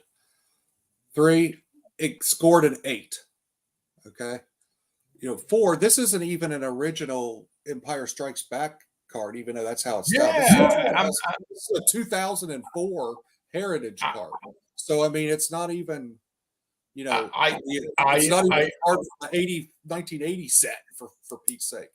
So I agree with all those things, other than the fact that, like we just talked about, he charges $500 to get his card, like anything with his, and you have to get it authenticated. So, like, in theory, these things shouldn't really sell at almost any discount to that, or like. Yeah. Well, the other thing is, it is DC Sports is who auctioned this, but I would argue, I mean, is that where, like, I know I don't search DC Sports looking for non-sports cards if I'm out there doing. I mean, I don't know that that's where I would have put this card. Sure, like I don't look at big sellers one way or the other because they have too much listed that whoever it is, Probstein, 4 Sharp Corners, I don't save those. I don't save those sellers because they have too much shit. So I don't like. Right. I wouldn't look at it. So like, but I think they get a lot of exposure in the listings. Yes, but I I didn't see this card when it was up for auction. So I mean, it didn't pop in any of mine. I did. I could have bought it, and I would again. The thing you always have to remember about auctions is doesn't mean you could have bought it for $258, $260. The person who was bidding might have bid $600, and you would have had to pay. Yeah. All you were going to do is cost them money, not get the card. But we did, like, there are other examples of this. So last week, again, the big hit in the case break was the triple auto Ewan McGregor, and then the 2 kids, little Leia, little Luke. And I was like, it was a super fractor, but I'm like, what's a Ewan McGregor auto go for? And the answer is, I mean, we're going to see Hayden Christensen here, I guess, too. But like, I know these are the similar arguments, that these are not the cards you want to get graded or not the cards you want to get autographed. But these guys all sign, like, they charge more to sign than these cards are selling for. And I don't know why DeForest Kelly's in here, but wait for Sam to come back. But like you can see, I was trying to find it. Search. I wonder if you find one of those, it's going to be the one that I bought. I bought the Ewan McGregor for $150 on the Topps Living card. Okay, well, I mean, I think this has ended recently, so this is like, so you have like things like playing cards, I throw out the window, right? Like, but it's still their auto, right? Like that's the part, and these really look like somebody who was outside of his hotel, like the way he signed them. Like these do not look in-person autos, and like obviously that type of autograph hound, is probably also not going to have a lot of taste in the card. They're, because like these Ewan McGregors look terrible. Like these, I would not, but they're under $100. Like it just devalues their auto. And there was, I'll say it again. Though, look, those were on Probe Steam. Nobody in our world, nobody goes there. There's a good example of what I said. How the flagship looked like shitty autos at Natalie Portman. Those were just horrible design. But I don't think it's real. I don't think it's real. It's a cut. No, I don't think. Yeah. Oh, is that a cut auto? Okay. Yeah, and it's just like, but like this is where we get back into like the PSA woman and why I would have like ripped into her about this stuff. I was like, you're, not treating this stuff properly is going to cause a problem. This looks like this card was either signed multiple times. This no pop count. It really does bother me. It's another thing that, like, I know you're like, oh, it doesn't matter. It's going to matter in the future when people are just like, well, I don't, how many of these are there? And they should treat it differently. Here's a Han Solo. I bid on Shilstein's listing sometimes, but try to snipe bid. Listen, I'll bid on, I have no shame. I will bid anywhere. I have no, there are only like 5 sellers I have saved, and probably Marvelous is one of them because he has crazy weird shit and I like to see his stuff. But like, I'd never look by seller. It has never proven to me to be. Yeah, the only time I do, if I find something really interesting and I'm like, oh, what else does this guy have? That's about the only. But I don't search by seller now. I agree. This is weird because I'm like not getting a lot of, I'm not getting a lot of results. While you're searching, here's an interesting story. So I bought that Ewan McGregor Topps Living, which I think I've got it in a box, and I can't get to it right now. But the Topps Living autograph card for $150, $125 maybe. I sold it. So I bought it and I got it. To me that's a $300 card because he charges that to sign, and it's Topps Living. It's the opposite of what it's the opposite of what that Mark Hamill was. It's on Topps Living card. It's a good auto, graded a 10, auto grade. It's a good looking card. It's got everything you'd want. So to me, I thought, I just saw that I don't need it because I had got one earlier in the year signed. But so I listed on a Facebook group, and I get this private message from this chump that says, and he's catching me doing something. He just sends me a picture of the sold listing on eBay, and he's like, well, and I forget what I listed it for. He said, well, I would let you make $25 on this, but I'm not gonna make you an offer because you're trying to scalp this card. Yeah, you're trying to. I mean, again, he's like, the only reason you got this is because I didn't see it. I said, I get shit like that. I was like, what are you? The people will be like, I'll offer you the last listing sold for this. I'm like, I bought that, and I bought it because it was cheap. So you can get in your time machine and go buy it, or you can get the fuck out of here, right? Like, I don't like. Those are the people where I'm like, This guy actually just would not let up, and I actually had to contact the admin on the Facebook page and be like, hey, can you get this guy off my ass? because I don't deal with the Facebook. yeah. Drop of the Well, moment.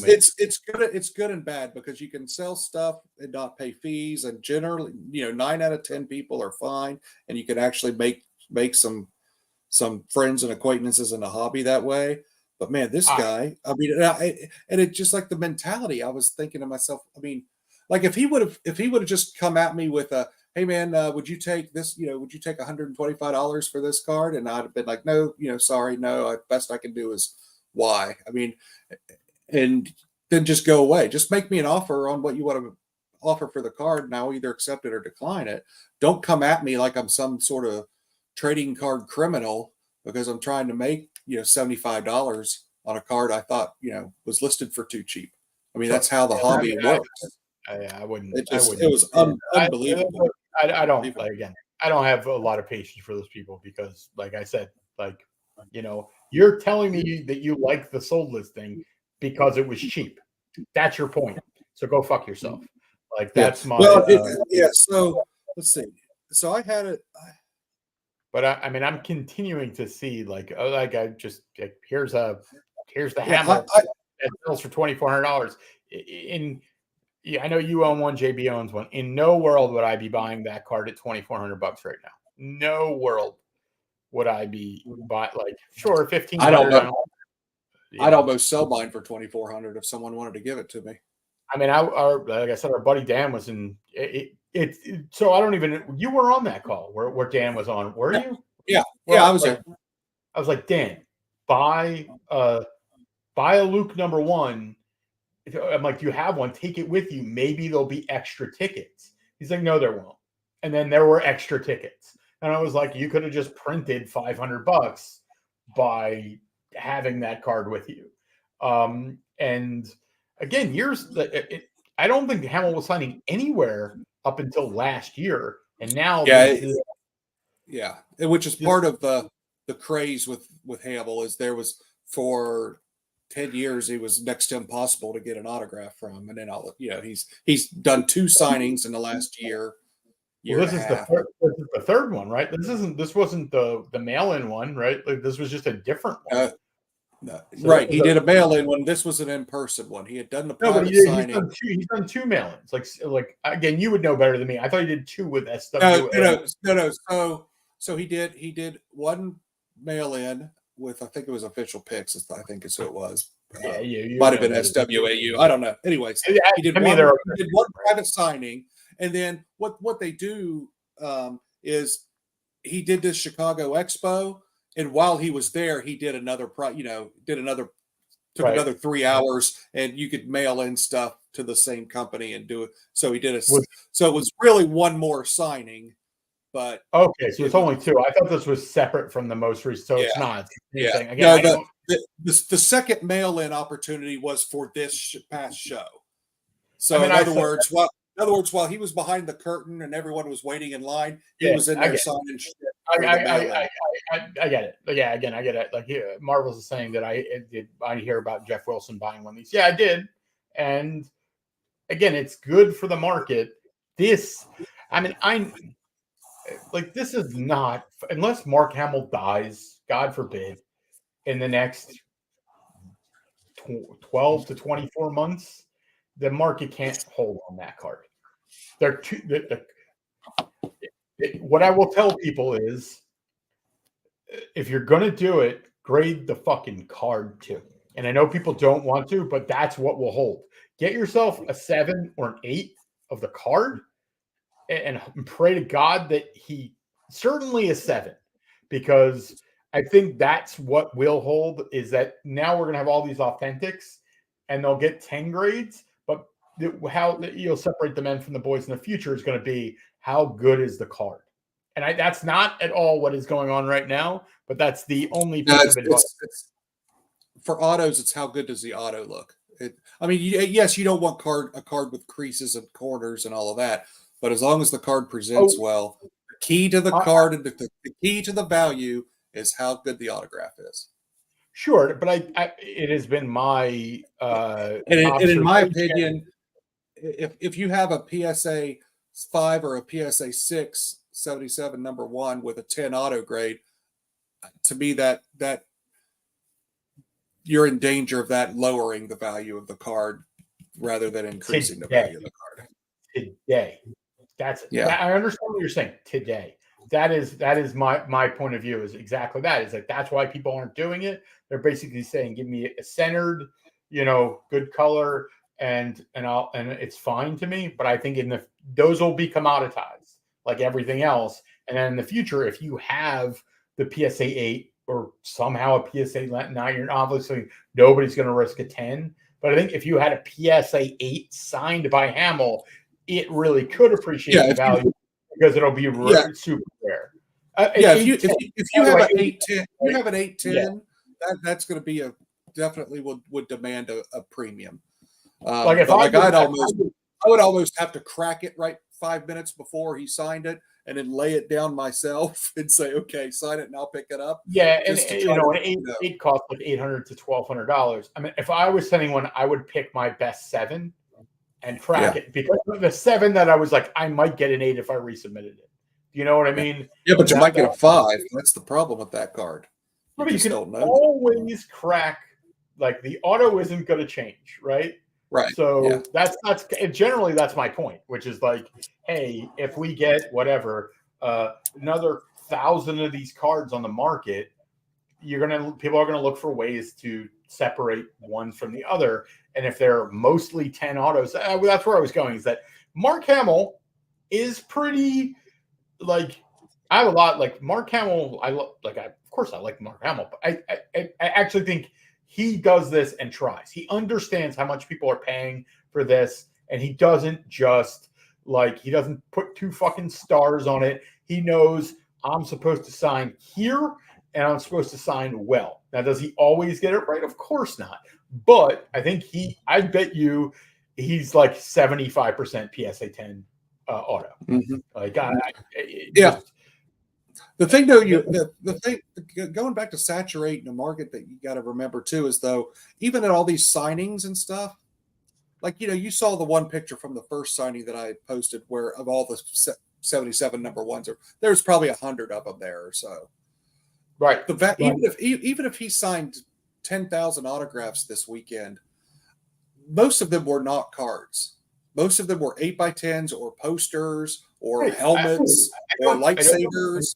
That's who autograph collectors are. There aren't that many Star Wars card autograph collectors, and so listen. I'm not. I don't. But you're only talking about another 100 cards hitting the market. You're not talking about thousands in the market.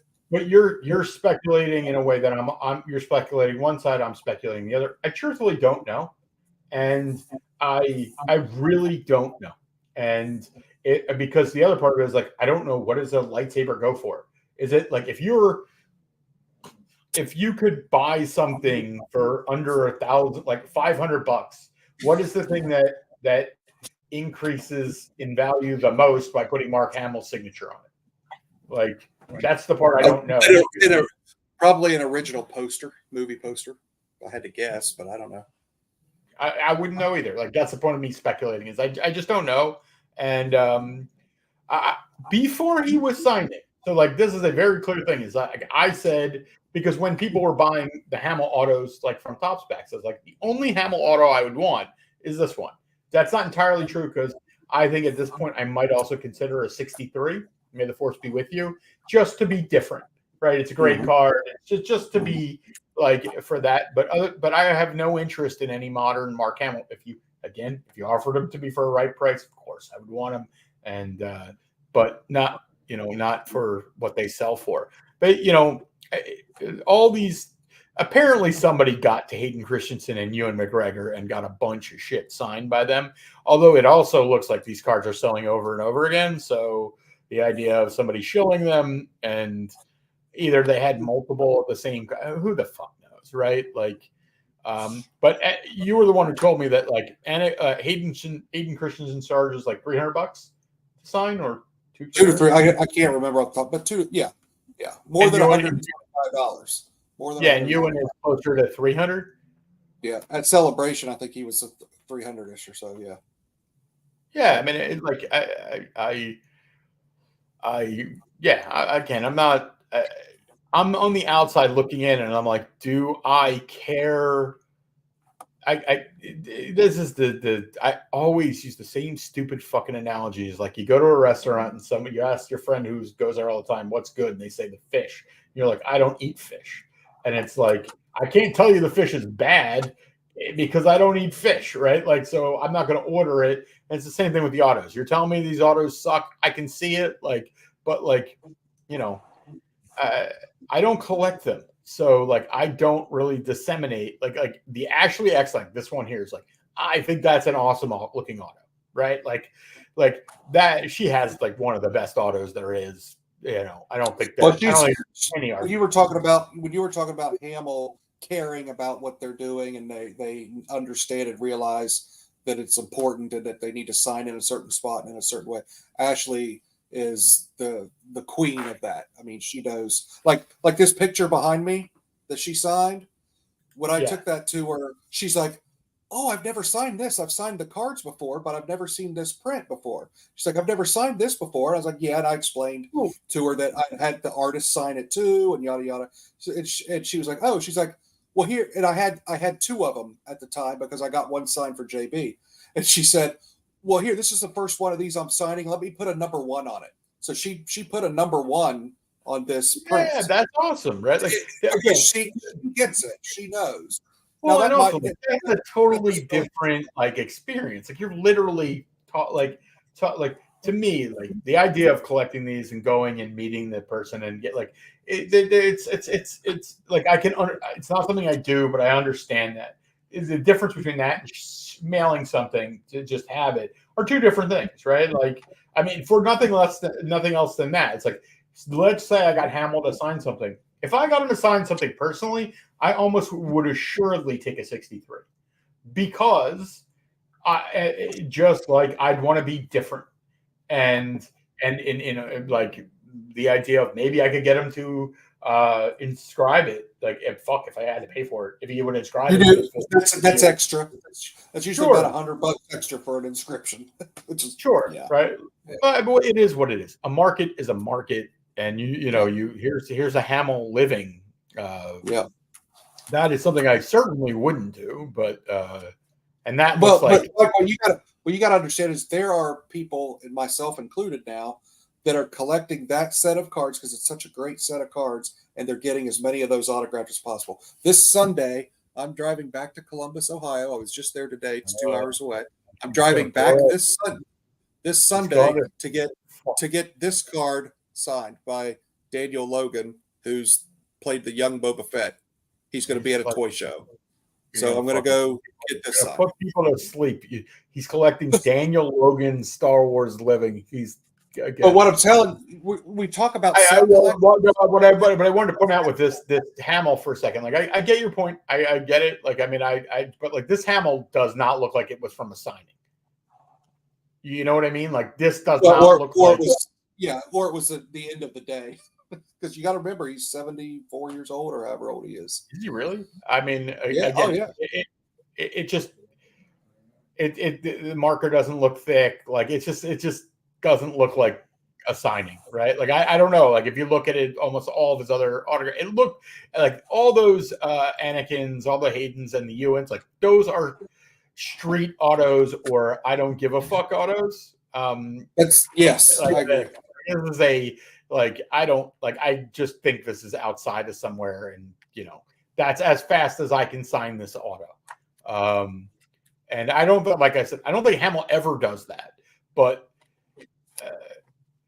I tell the story like so. Hamill a few years ago did an episode of like Bert Kreischer's like cooking show, and he was talking about autograph hounds, and he was just talking about how they literally will chase him everywhere. This was before he would sign. And he was like, he told the story. He was like, he stopped and he's like, I will sign everything if you promise to let me go home. Right? Like, don't follow me to my house. And they wouldn't do it. And I like, again, me connecting A and B, I think that's when he was like, fuck you guys. You're never going to leave me alone. And I'm not going to figure out how to say no. So I'm going to get paid to do this now. And That's what I think happened. But Jesus Christ, there are a lot of these. These have to be. These are the same cards. Yeah. This has to be the same person just selling the cards over and over again, because it is what it is. But listen, I don't know. Like the other thing, going back to the auto grades, like I just thought of this. So like I have spent not a lot of, they're cheap, but like I have all of these markers, and one thing, I've got this card sitting here that I test the markers on You're to gonna figure out you hit. which one I'm going to do. Sam has all these stories about, like, again, Sam, I love you, but these bore the fuck out of me. Where he's like, "Oh, I took the marker," and then the other person's like, "Oh, well, I've never seen this marker before." And they go and they sign using the marker, and I'm like, I don't Yeah, but like. there Again, is a you're whole I could give a fuck about the autograph. Now you're telling me I have a special marker color, and I'm like, I'm sure there are people out there that care about it. You're just not talking to one of them right now. Yeah. Well, there's even like I'm being fun and nice, but I'm just being honest too. Like, I'm like, I understand. I hear you, but there are if you do those autograph signings, like official picks or whatever, you can select what type of pen to use and what color and everything. And there's certain pens that cost $10 or $12 more because those pens are discontinued and no longer made. And so there's only finite, and they're supposed to be the best ones to use or whatever. So I'm telling you, it's a whole separate subculture that you can dive into. Yeah, Sam is the master of markers. He's the keeper of markers. No, I'm not. No, I'm just getting into this, and I bought the wrong ones off of Amazon. So now I accidentally bought a fine tip. Sam, so it would be real thin, I don't care. Stop talking. But can we talk about something else, please? I'm begging you so that I'm not me, right? Like, so that I don't go, shut the fuck up. Let's talk about something. Like, I understand. Like, I'm indulging you, and like I get it, and I'm not making like I'm. I am respecting your passion. Yeah, but in the same respect, like I just it's a cross section of. What else you got? Yeah, what else you got? I don't know. I mean, I guess I can talk about like what I've been buying. I don't know what you've been buying. Yeah, do that. Yeah, I mean, I'll go through it, and I'm not going to talk about what I like. There's just like I want to like. I'm not even going to say it. I'm just not even going to say about like there's something I'm bidding on. I don't want people to bid on because then I'm just let it out of the bag of like what I'm bidding. Like it'll give people every time I do that. I could be like, Sam, promise me you won't bid on it. Sam won't bid on it, but somebody that will eventually watch this will outbid me, and I'll be pissed off. But if you do it without me saying anything, I don't care. You get my point? I don't want to create my own competition. I just bought this Loki the other day. For a while, Loki was on fire. You couldn't even find a base card. I bought it for $2. This is the stuff we're talking about earlier of like, you buy a Loki, you grade it, you're going to make money. As long as it's 7 or above, you will not get hurt on a $3 card. And that's some of those things of like, yeah, I would never sell this Loki. I have another Loki. I bought these were a couple of scores. The rare time where somebody decided to list things at 4:00 in the morning while I'm up.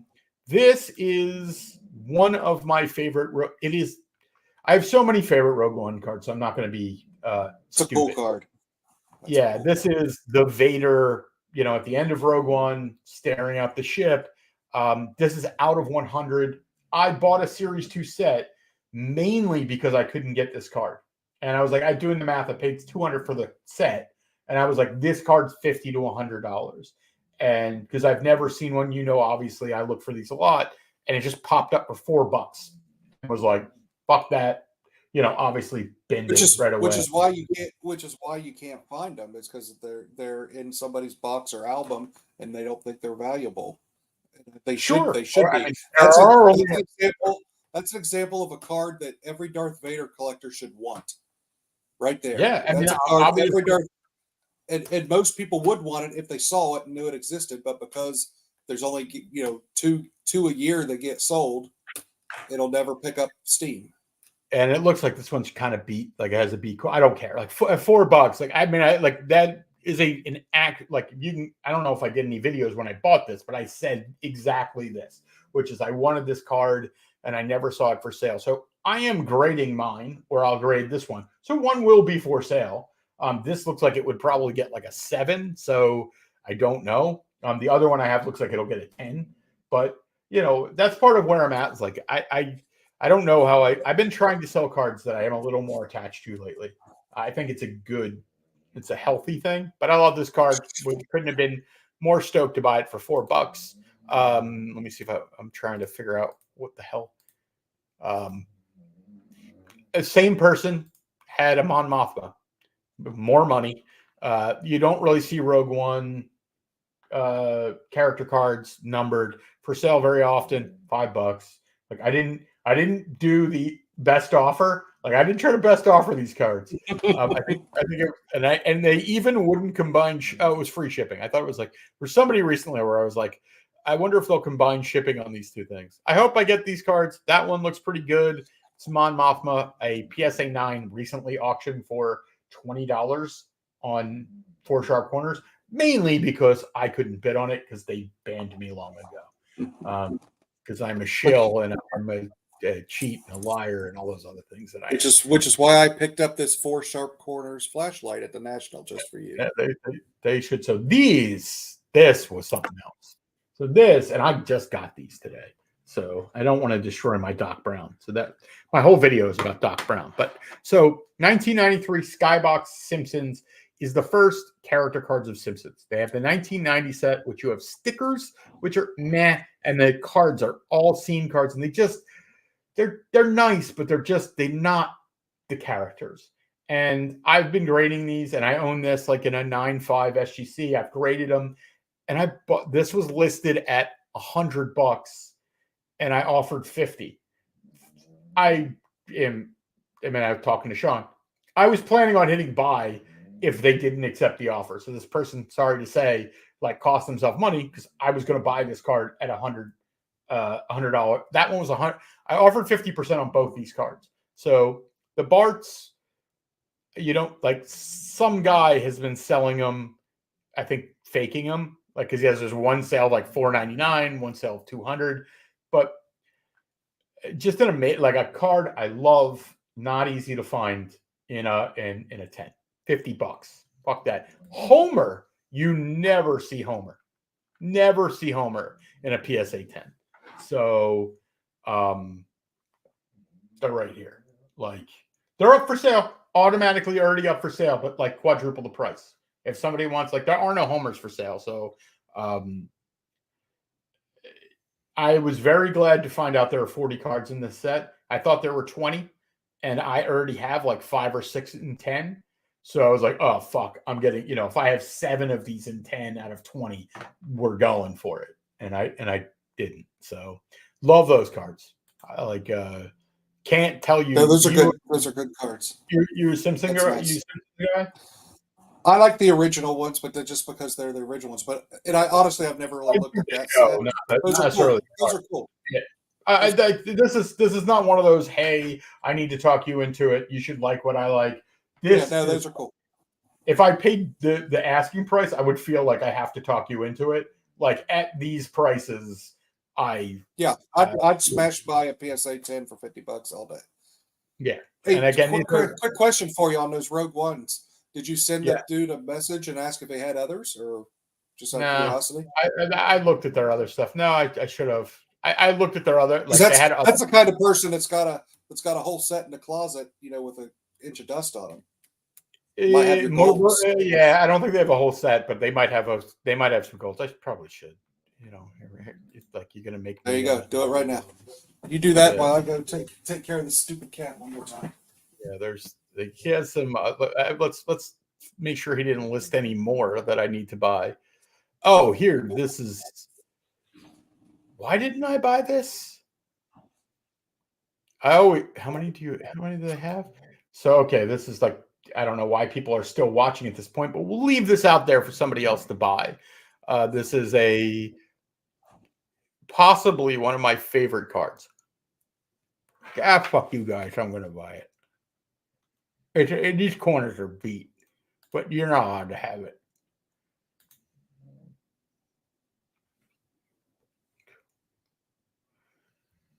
All right. I don't even know what the hell I'm paying here. All right. I just did that so you guys couldn't see how, like, I'm sure you can see my information here. Well, let's go back. Oh, we wanted to.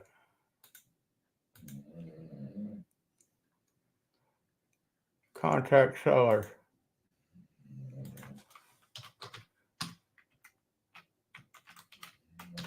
Oh, these Rogue One cards. Do you have any more numbered ones?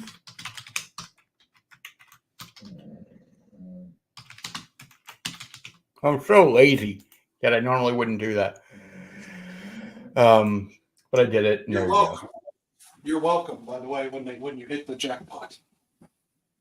Oh, I mean, yeah, thank you. You missed. I found a card and I was gonna let somebody one of the. I could hear you, but I didn't see it.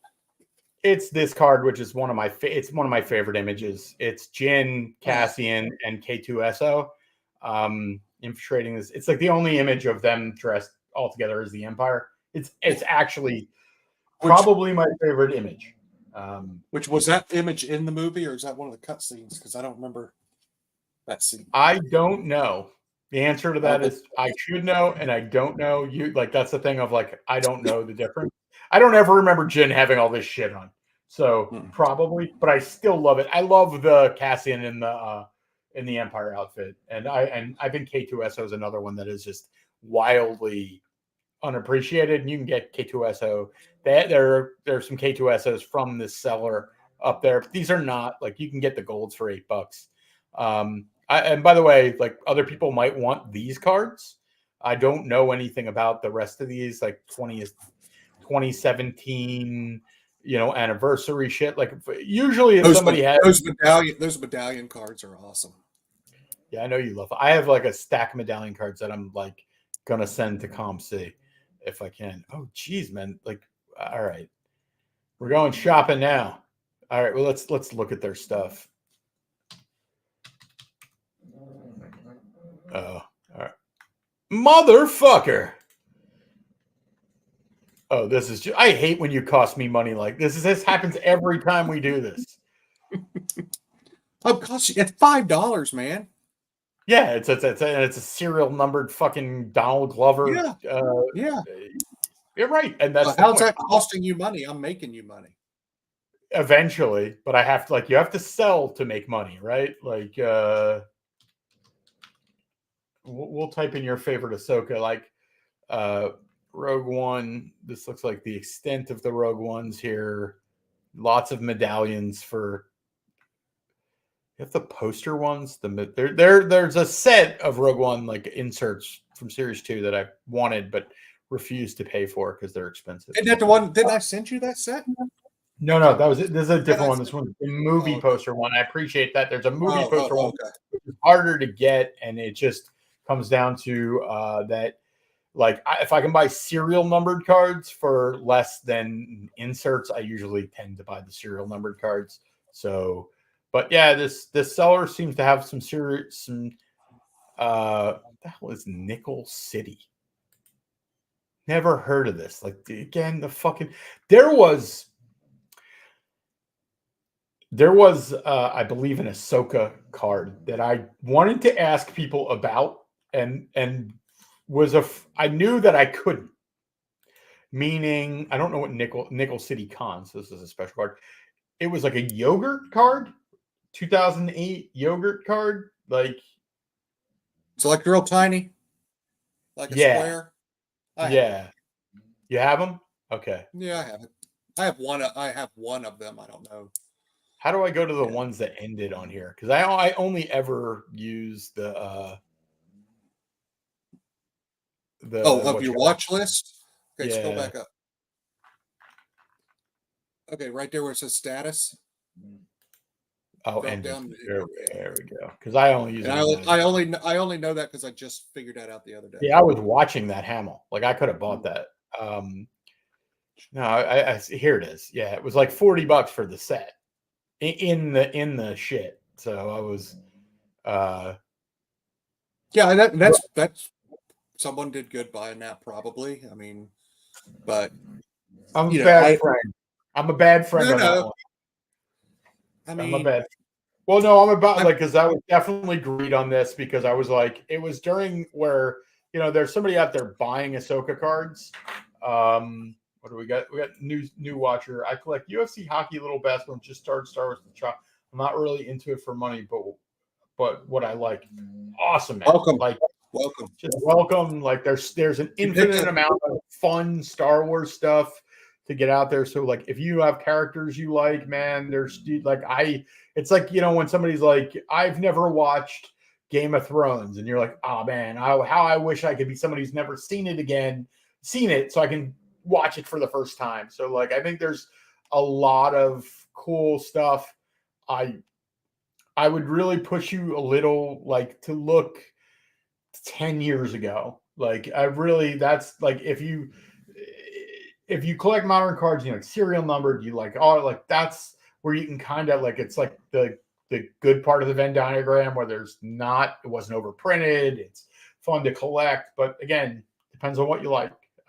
We've got friends that like you picked a you picked old a good shit. first set to collect, because this was a really nice release that Topps just put out. Really nice. It seems to Yeah, have again, scratched a lot of itches.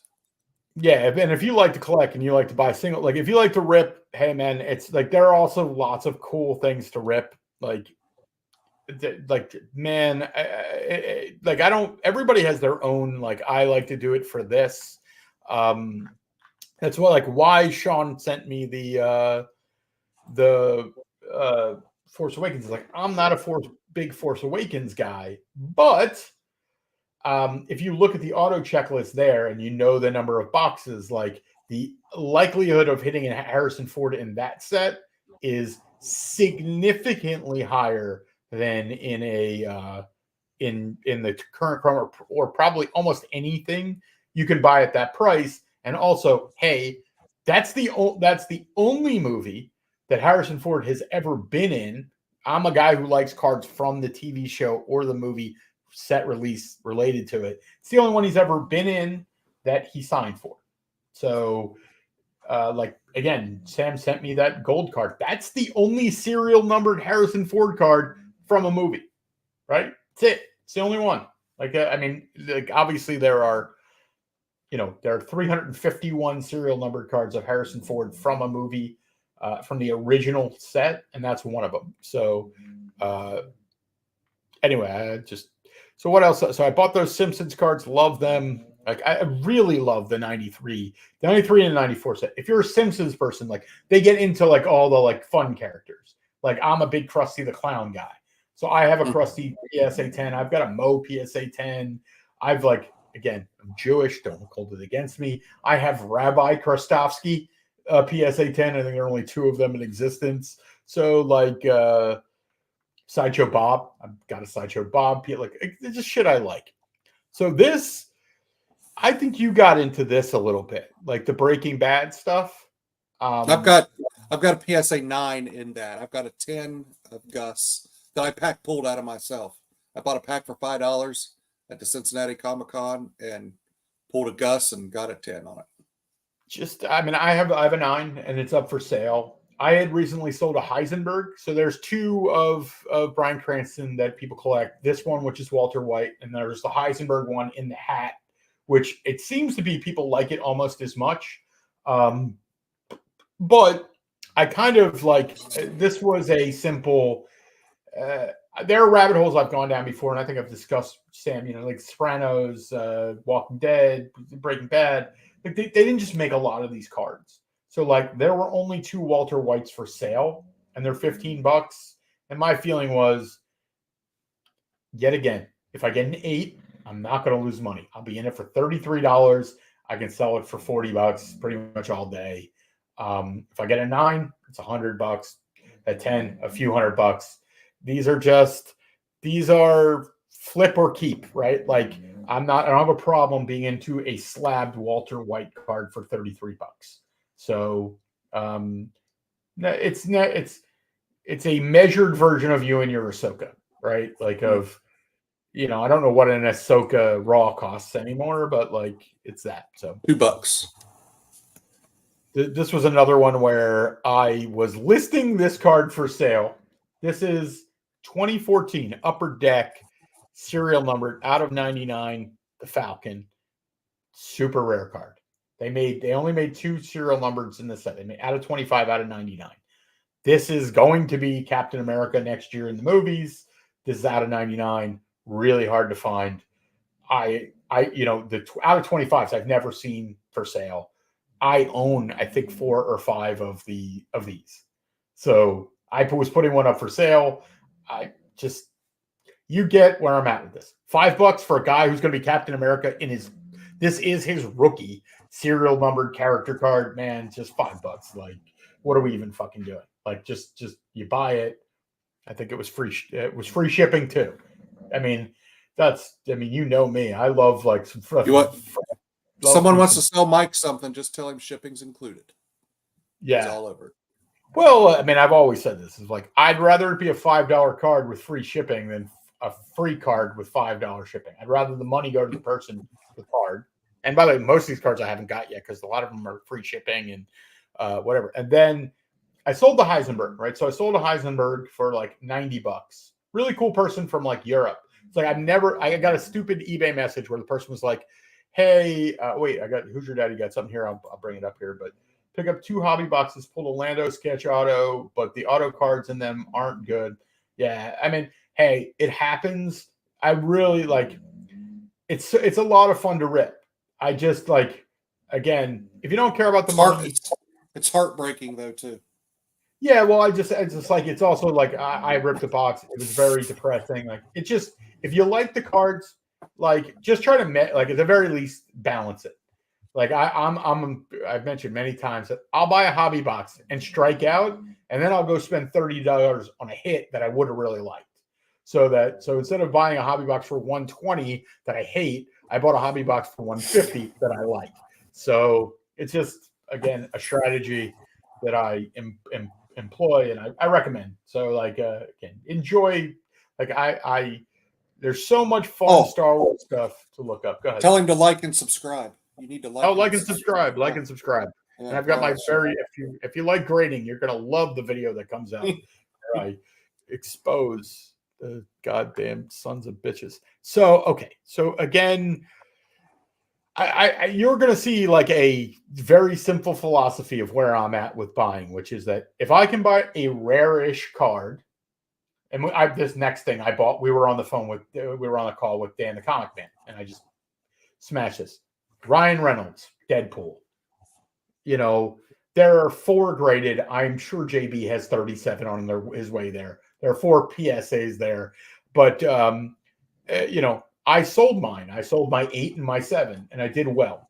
And I'm a very strong believer in, especially in these low pop cards, where I sell one, I make a little money, I buy another one, I grade it.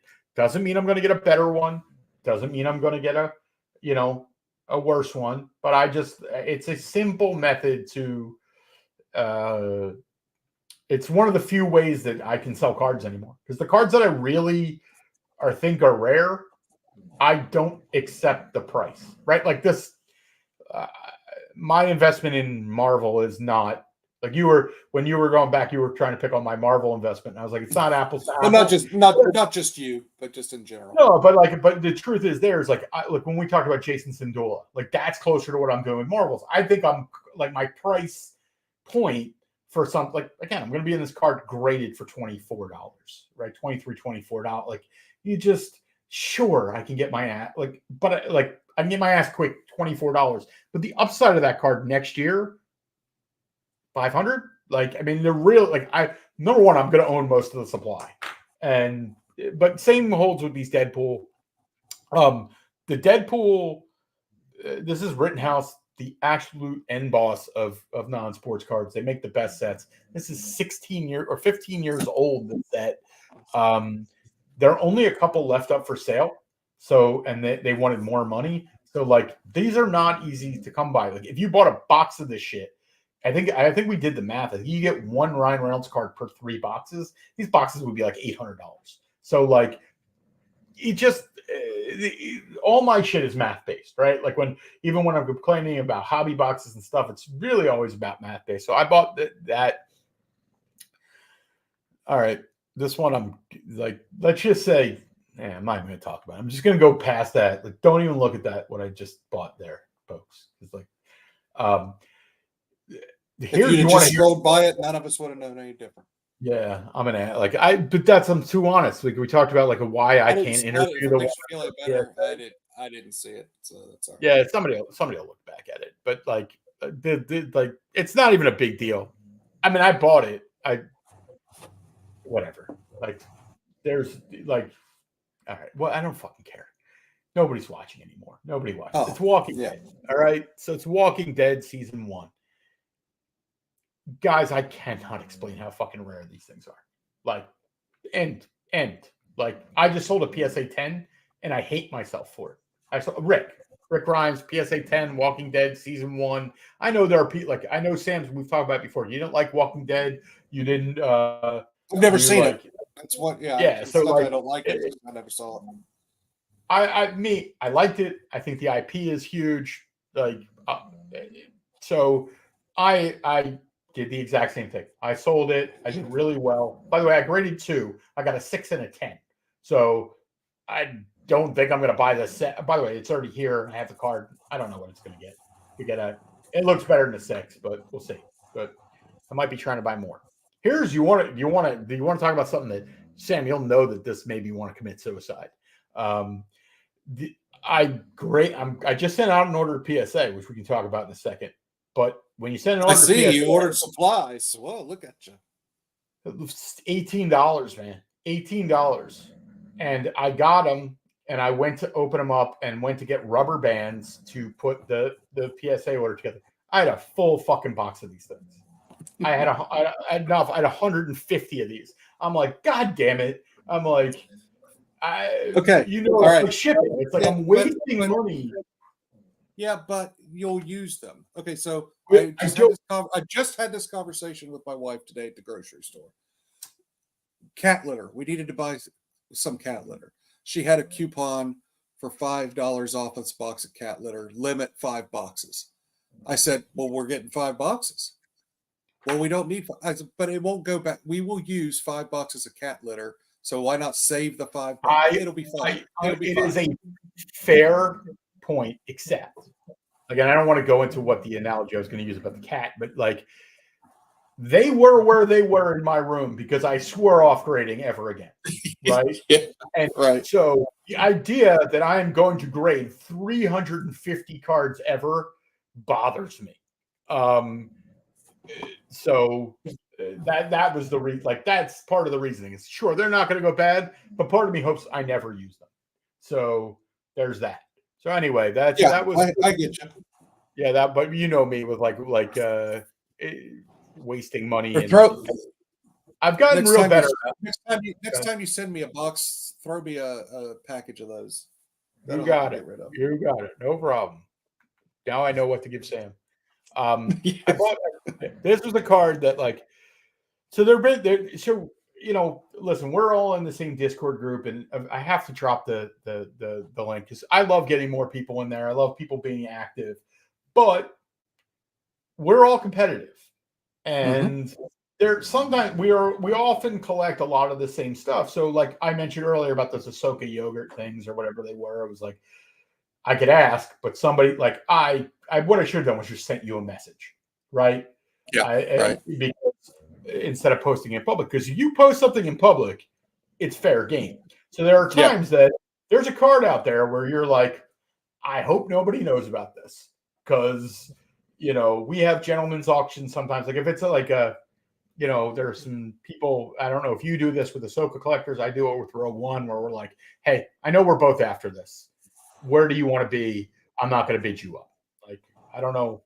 That feels like, yeah. So, but on a card like this BB-8 foil, Force Awakens, not the biggest Force Awakens guy in the world, but in all the years I've been looking for it, never seen one for sale. Never. So I laid in the weeds, never mentioned it to anybody, and I don't know who I beat. But a lot of these auctions, like this one went for 16 or 1767. Like the night before it was 99 cents or whatever it was. And I don't even know what my number was on here, but I didn't want to pay what my number was. And it didn't go that high. But I was like, I'm not losing this because Ray, Kylo, BB-8, you don't see. You don't. You just like I've only ever seen one of those sell. It was a Ray Gold, and I saw it after it sold. So like here's the original Simpsons. This is something that I probably regret, but I could like the cheap bastard in me couldn't turn down. It was a PSA. Well, I have to say, how can you regret $10, including shipping? Because it's like I couldn't. There's no reason it auctioned for $360. Like I don't think I could get my $10 out of it today. I do like the reason I did buy it is if you can't see is like I do pay attention to what they say. Like if it's a big saying from like "I caramba, eat my shorts" or "Don't have a cow, man." That was why I actually bought it. But yeah, they as much as I love The Simpsons, they're not really holding value or gain. And matter of fact, there's a Simpsons in my PSA order. Bartman, because those things kind of like took off, and I'm like, I wish I hadn't created it, but whatever. My PSA order was so cheap because of they gave me that special that the man, that was great. That's yeah. I'm kind of pissed about that, to be honest, because I even every time I get a PSA order, I go and inventory all of my cards. I mean, I'm even active on it. I mean, it's not like I'm it's not like I'm not active, but I don't know. Maybe I'll get it next month. I don't know. Like, I mean, I have some. Like, I have a lot of different PS. Like, I don't really know. And I know you rank up on some of them. Like, I'm like I have a high set rank in certain things, but a lot of it's because 3 people are in it. Like, but I have no idea. But they basically gave me $150 off my submission, but it had to be 20 cards or more, and it was like $18 per card. Or something like that. I don't remember the exact. It might have been $19, but it came out. But the best thing about it to me was you could go back to 1980. That made it better than the current special, and it was $500 value per card. So it allowed me to put the Cassian Gold in there and feel comfortable at least. Yeah. And then I also put a Jon Snow auto, the season 1 Jon Snow. They upcharge me whatever. That's borderline. They won't. They do not know the non-sports cards. Like I don't know at what point do they tell you you're being upcharged. I've never been upcharged, so I don't know because me neither. I think it's before they give you the grades. I was just saying because mine are in assembly right now, and I've got a Rosario Dawson of 20, chrome black orange to 25 in that order, and there's no way it's that's a $500 card easily. Well, and I think the base was $200 for that. So maybe they'll upcharge me, but I don't think of the non-sports there. I think a 77 Luke is about and the 66 Batman's kind of about what's on their radar, and that's about it. I mean, I really have. For me, it's always been about me making sure that if they lose my cards, because they have lost my cards before, that I get properly reimbursed, and that's so. I don't know. The only thing I can tell you is my last order. I think, man, again, I hate PSA. We know this is well documented. I hate PSA. But it's that it's necessary evil. But like I think I had purposely given them an old credit card or like deleted my credit card. So like when my order was done, they wouldn't tell me the grades until I put in a new credit card. Like not ship your cards. They just won't tell you, which I get because like honestly, you'd be like, all right, I'm only gonna pay if I get if they're good. If not, keep the shit. And so like I would assume that's the same time where they do the upcharge is there. So going through the rest of this I bought this set, which I know and have. This is the 2008 retail foil inserts. I forget what I paid. I think $40. There is a madman out there who is buying all these fucking things, and I sold a PSA 8 of the Ahsoka for a very nice price. Rinse, repeat, right? Sold a PSA 8. Buy this. It's already on its way to PSA. Could get a 6, could get a 12. We don't know, but no matter what, I'm going to be ahead, right? Like, so that's just a philosophy thing and that's all the stuff that I'm buying. It's like I sold the Wolverine. This is the so this was a this again. Sometimes you just feel bad. This was an auction of 2000 X-Men set, and it went for $6. I don't even know if, but like it came in like a full envelope in the sheets. I'm like, it had to cost $5 to ship. I'm like, I wish I could be like, just send me the Wolverine but yeah, I mean, I have so many of these, I just can't help myself. And I'm going to be grading. You mentioned it earlier when you were talking about autographs. People like vertical cards. They do. And I'm trying to talk myself, remember that, which is almost a bad vertical card will sell more than a good horizontal card. And what I mean, like, for example, I bought that out of 100, whatever, a Rogue One card. It's beautiful. It's rare. But I bet you if I buy it and grade it, I'm not going to get much for it. But if I grade this Halle Berry vertical card, like, I'm not going to lose. So I'm just listening to what the market is saying. So that's kind of it. I think the last time we were on here, I mentioned that I bought this. I told people about the Wolverine. Did you ever end up buying one of these Wolverine serial numbered cards? He's like, I don't listen to you. He's like, you make too much No, I fuck. mean, I just, what's the difference between that one and the one that came in the set in 2000? Okay, Was it? I mean, I get it. This is the point where Sam thinks is when Sam's talking about markers. This is where we are right now, where Sam's like, I don't give a fuck, but yeah, I'll respect it. This is actually his rookie card. This is 2000. Right. This is 2009. The Rittenhouse. It's serial numbered. This is the very first serial numbered Wolverine card. Does that matter? But why is it in that? Why is it in that weird case with the seal on it? Does that mean it was like a case giveaway that you got? Yeah, in a case it was a case topper for Wolverine's origins. There are only 600 of them. They were sealed. I just broke the seal on this the other day because you're like most people say, don't do it. I'm like, I'm grading this to sell it. Sorry, guys. So I broke the seal. So yeah, it's a case topper from Rittenhouse, which is cool. Like again, $15 graded. It's like literally cost me $15 to grade. Man, if I can't get $30 out of that fucking thing, I don't know how to sell cards, right? Like that's and obviously not everything is about money, but everything is also about money. So like I don't know how to I've come to that explanation. So I don't know what else I've put in here. Jesus Christ, I guess I bought more of these. We're going back over a month now. And we're into July. What have you been buying, Sam? 24 Chrome. Oh, Jesus Christ. The last week since it's been out about a week and a half now.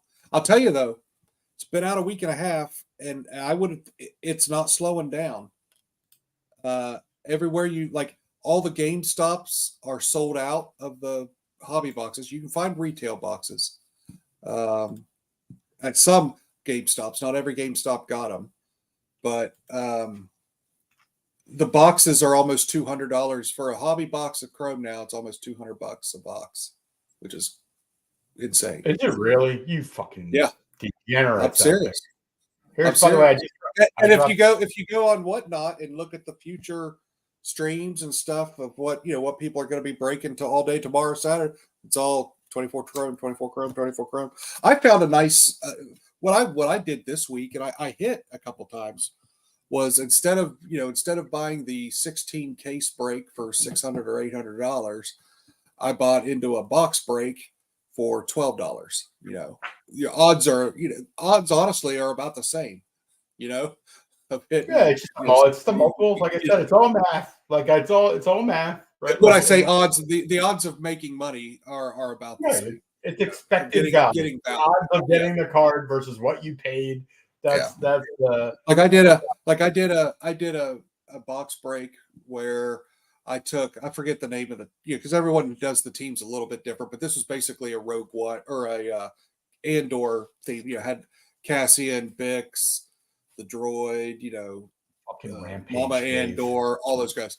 Well, so for $12, and I hit a 50 Bix, not an autograph, but just a base of 50 Bix. So that was a nice, that I was happy with that break, and I've honestly been happy with most of them.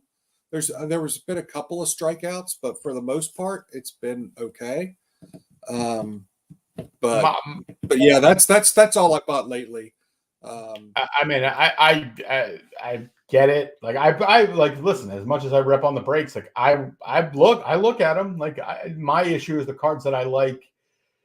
Like I wish I could be like, hey, can you put all these cards that nobody wants in like one team and I'll buy it? Like I'm like, give me all the shitty Andor characters that nobody wants, right? Like because like I would like, of course, I want Cassian and Bix, but people are overpaying. So give me Mulch and Raven and whatever. I'll take all those. Like nobody wants them, but I'm not going to I'm not going to overpay. Yeah, I hit a Barrasso autograph in that. So I got a Barrasso autograph. Brasso. I rewatched Andor. We talked about this. By the way, good character. Anybody should join the Discord because this show, if you like the show, we hold this show probably once or twice a week. And at the end of it, we go, boy, we should have gotten on the air and fucking had other people watch it instead of me and a bunch of guys. And that is where all the, as the kids would say, all the alpha is in there. But yeah, what the fuck were we talking about? We're talking about God damn it. I know where my brain is all over the place, but like you'll love this story. So I got my Topps Corona order in, and they packed it nicely. Sports Cards Nonsense, hated the break, nice people, but they did package it nicely, and I promptly went through all the cards and took out some of the Andor characters and threw the rest of that shit right in the trash. So proud of myself. I know Sam's like, Sam will put a set together and sell it. I'm not going to do that. And those, did I take Shin out? Did I take any Ahsoka cards? I took out like any debuts. Yeah. But like, I don't even know if it was like a Hayden Christensen or something that was like trash. What did you do with the Wade autos? What I want to know. What did you do with the? I don't know. I don't know where it is. The Wade Wrestling, which again, Popcorn, our buddy Popcorn did it, and he clued in that Wade Wrestling. The guy was also in Christmas Story. He was joking because he looks like he looks. I was like, oh, sure, whatever. Fucking I don't think it's the actor. It's the fact what he's wearing looks like the kid in Christmas Story when he's all dressed up. The crazy part of like, I want to rip on Popcorn, our buddy, for how much he made, how much he sold his case for. Like, really, he could probably basically sell the boxes for that price now, almost. Like, man, most I've been paying attention. Most of the breakers. Let's go on. Aren't getting rich doing this. Obviously, I think Popcorn does it because he makes a few bucks and it pays for his collection, and he enjoys it. I don't want to get into Pop because he's our friend, and we don't want to we're not trying to out anybody for how much money they make. But let's just say a breaker. I think if you got a case of that stuff, release, you paid $800. Right, like that's probably, what you pay. Maybe 800 to 1,000. 900. We'll just say because I know Sean, I know what he paid for his, and I know so. But like even if you say 1,000, if you double your money in a night, that's a night's work for $1,000. That's not bad. I don't know if he made more or he made less. So, but you get my point of like. I get the idea that but we did the math on that 16 case break, and the guy didn't kill it. No, not at all. He did fine, but considering the amount that he had to put out to do that, and even though it was a total ripoff, it wasn't his fault. The reason it was a ripoff was because we didn't know at that time, how many autographs were in, for some of the signers. So in case anyone wanted, we're not banging on the breakers themselves. It's more tops and getting the odds. But yeah, if you go to the menu and look at what's the shows that are set up for tomorrow, it's all Chrome.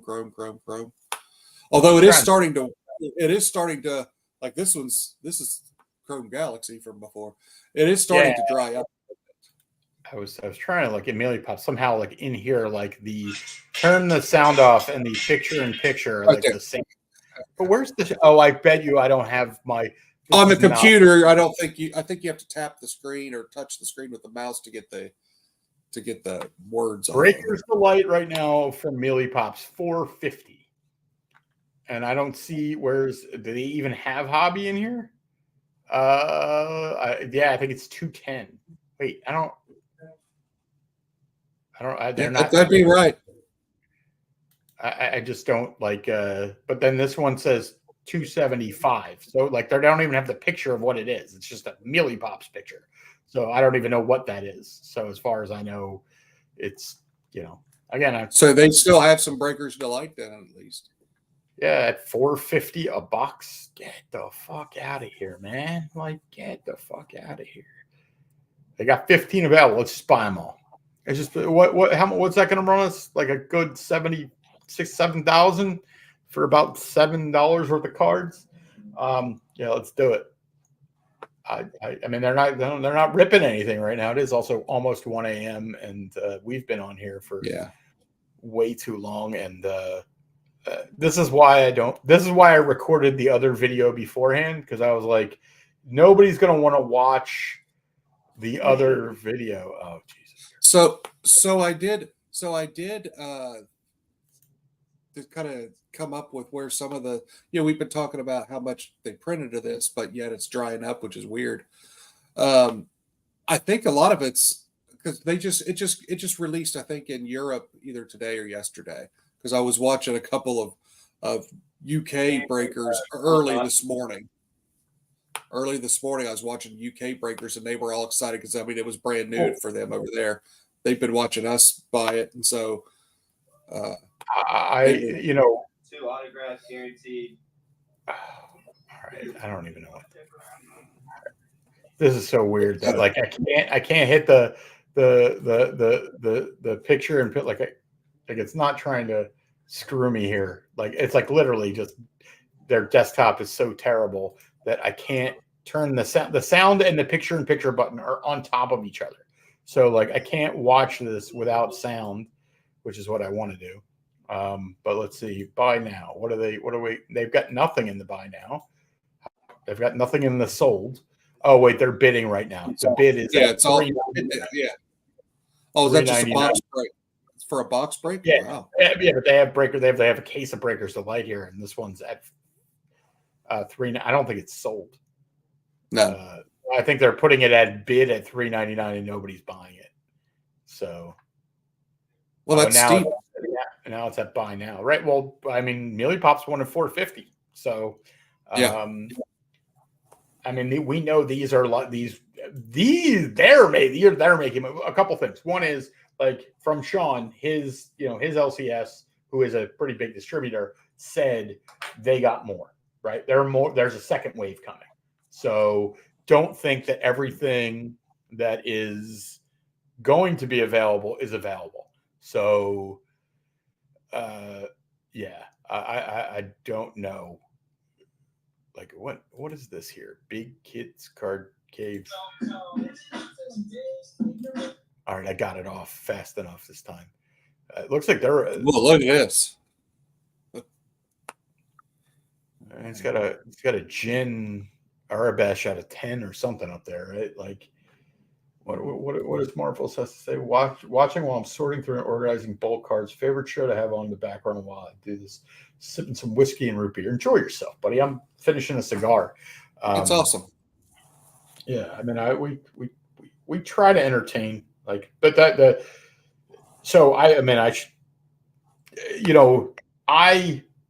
this is like when I said earlier, it's like it's not about the money, but it's always about the money.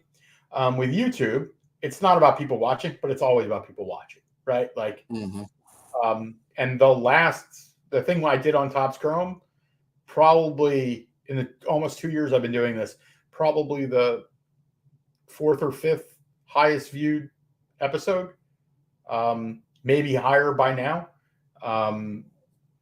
So like Give the people. Well, that's what Popcorn did. I mean, Popcorn doesn't usually break the new release stuff. He's breaking older stuff, and he told me, he's like, listen, this is what they want to buy, so I'm gonna break what they want to buy. This. Oh, I guess it's out of 10. You're like Lieutenant. What Yeah, movie? That's Carrie Fisher's daughter.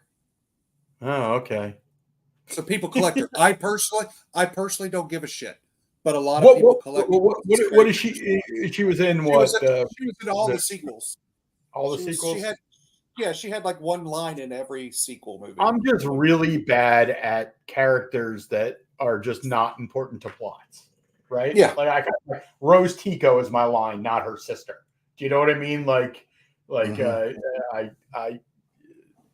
just that.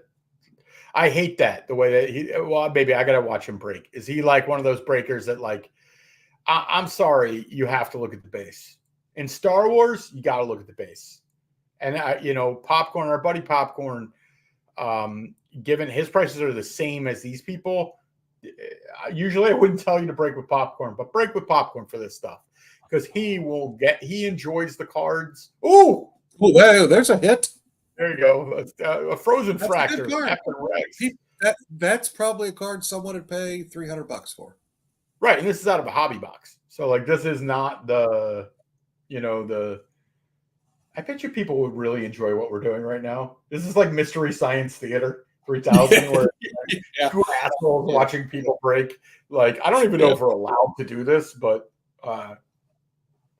and this why not? Did with the 16 cases that you were in. Like we should have done that. Yeah. And, that would have been compelling, watching me melt down about the lack of era autos in real time. I was just listing cards. I mean, I listed almost 200 cards last week. Like I only had 100 listed in eBay, and now I have close to 300, and I sold. Right. You don't list, you don't sell what you don't list. That is 100% fact. And yeah, it's a nice looking card. As a matter of fact, Rex is one of my favorite cards in the set, but it doesn't mean you should own it. But that you talk about color match, all that bullshit. Like, yeah, that's a cool card. But fuck this guy for not slow down. People paid money for this. Give them their 5 seconds to look at their base cards. Announce it. I get it. You're here for the hits, but I don't know. I don't know.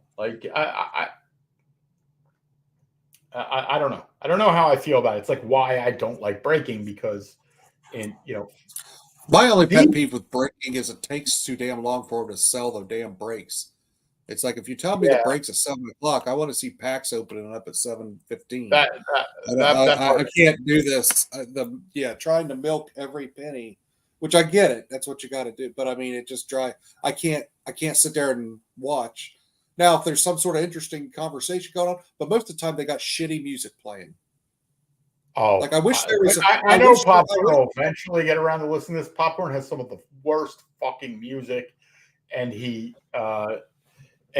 like, they love it. I'm like, no, nobody loves this music, Popcorn. It's like bad cover songs of 90s. Like, what are we doing here? Like, play Nirvana. Yeah. People play Nirvana all the time. Well, or play the Star Wars theme over and over again while we're ripping Star Wars cards. I mean, something.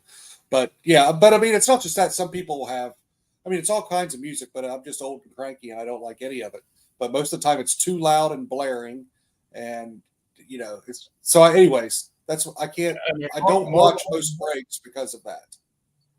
I mean, I actually enjoy watching breaks. What I don't like because Marvel says he doesn't use whatnot. I'm like, I can't put it on my TV. Like, I watch all my YouTube on my TV. I have whatever 75. Whatnot needs to figure that out. Yeah. If I can watch whatnot on there, and if God forbid, that's where they would I'd get fucked. If I could use my remote to be like, I'm in, right? Like, I've always this is something that with me that goes back over a decade, probably 20 years. I think the most underutilized purchasing thing in the world is your remote control. right? Yeah. Like if I could buy pizza and all that shit from my remote control, like I can buy it from my phone. God, like if it, Yeah, like like if the there was control comes on and yeah. it's like, you want your usual order, it'll be here in 12 minutes. I mean, fuck yeah, but like, yeah, that's but again, I like watching breaks. I don't like the because I'll watch the I YouTube like video. watching this. I like watching this part where they're actually breaking cards. It's the 2 hours it takes to get to actually breaking the cards. Well, That's that's the part I why can't. yeah, watching it on YouTube is like you don't have to do that. Which is why I don't like in the Star Wars cards. I don't like the team break thing. I mean, I get it. That's what everyone does, but I would much rather just do packs and boxes. Oh, there's a double. A dual Oh, serial. look, that's your perfect card. Right, like that. That's like exactly like card. Right, like if they had buy that for $150. Absolutely not. But See, but I would buy the team hoping I'd hit that. Do you know what I mean? Like again, that'd be like nobody cares about Deidre and Cyril. Can I buy that team for a cheap price and get in? Like that's my. They might have a really cool plot line in Andor season 2, though. You never know. Listen, I doubt it, but I rewatched Andor again, and I just like it. There are I see flaws. Like I definitely see more flaws, and like I really get like if like the beginning is hard for people. Slow at the beginning. Yeah. If you don't love like I loved it from the get-go because I love Cassian. So I get that it's slow, but like once you get into like once he leaves Ferrex, it's kind of like I love Cyril's Cyril his is mom nagging him all the time. Oh yeah, it's a Jewish mother. It's like I remember telling my friend, it's like, oh, he somehow pulled 2 of these. That makes you feel great, right? Like about you're like, look how rare it is. Here's another one. Hey, imagine having that team. Now you got 2 of them. Yeah, but we don't even know if this is a case break. Yeah, I guess it is. Yeah, I don't know. But you can hit that sold and find out who gets what. Like they have that guy the guy who was in Silicon Valley at the bottom, who was in Obi-Wan, Indian fella. Like I don't have no fucking name. Man, you can buy his cards. When this is what happens to me anytime I'm like I like that card. I should buy it. Like there's an out of 25 of his for $3. And I'm like, okay, well, what is his Obi-Wan character card out of 25 cost? And you're like, oh, $8. I'm like, I'd rather have that. And then I go to hit the buy button. I'm like, wait a minute, you don't want this card at all. Now we've gone from, oh, it's like that's the here. Again, nobody listens at this point. I'm bidding on a one-on-one with a pretty sizable a one-on-one out of this set or a different one-on-one? No, out of Book of Boba. Cool. Yeah, it's one of these. There are certain tricks to eBay, or not tricks. There are certain holes that cards fall in that when you like, if it weren't in this hole, I'd be like, there's never a chance that I'm going to get this card. Yo, Card Vibe, what's up? Yeah, not only live. I got a episode in the can that's going to come out this weekend. Like, it'll be shorter and people will watch it versus this live stream where people are like, you've lost your mind. But yeah, there's a one-on-one. There are holes. Like one of the holes is like when people do bad listing names, you're like, you ever like do a search for something you're actually looking for, and then underneath it, and you may also like stuff. You're like, where the fuck did that come from? Right? And you're like, oh, okay. They listed it as Star Wars card. And you're like, yeah, thanks. and you buy it. There are certain holes like that this one-on-one fell into. And we'll see. I'm not. Well, good luck. I hope you get it. That way you can tell me what it is. No, I mean, do you want to bid on it? If not, I'll tell you what it is. Like, I mean, do you think everybody, all 6 people who watch when's it end? I don't know. It's in my sniping stuff where it might be a while. See, I don't even have eBay. I set an alarm on my iPhone if there's something I really want to snipe. No. I've gone back. I mean, the software takes the sport out of it. I understand. I mean, I definitely understand that, and because I went away from it for a while. I was like, if I want it, I'll do that. I think it's really good for you to you don't get caught up in it. disciplines. Yeah. And you could see what I'm looking for right up here, like It's like across here. Ronco. It's like Ronco. You set it and forget it, right? And then All if right, you well, don't get it, then oh well. this is the auto that I was going to bid heavy for. This is the auto Oh that yeah. I was like. This is an it's awesome auto. Well, he didn't have an auto in season 1, so this is his first auto, and it's the not Is listed. that the main character? Yeah, that's Rick Grimes. Like this is it's like it's in line with the Jon Snow of like this is the guy, or Daenerys. Like this is like kind of Jon Snow and Daenerys together, and it's like $140 for his first auto. I'm like, I'm not paying, like, for me to pay $140 for an auto is like me, like, not, but we'll see. I don't know if I put it in there, but that wasn't I was trying to find the my watch list. How do I see all my watch list? I just want to see all of them. Here we go. Love that Picard. This is the card the episode's all about. That card right there. Okay. That motherfucker. So can I, having not seen it or anything, and you don't have to get into it, my initial thought when you mentioned that it's a Doc Brown card is, who the fuck would fake a Doc Brown card, and why would there be fake Doc Brown cards out there? So don't answer that. Don't answer that, but I'm just saying that's the first thing. Oh, that's shocking. At this point, like, if somebody watched 3 hours of this, they're going to watch the episode anyway. These are not the people who are watching now. Like, dessert, like, so this is the card. That's I nice. think that's. Good I think. I mean, I. If you were like, hey, I want to bid on it too, and you want to pay more, tell me. I mean, I'm trying to steal this card, and the reason is it's from Canada. It's one of those holes. Take off, yeah. It's just it's a hole. A card in Canada.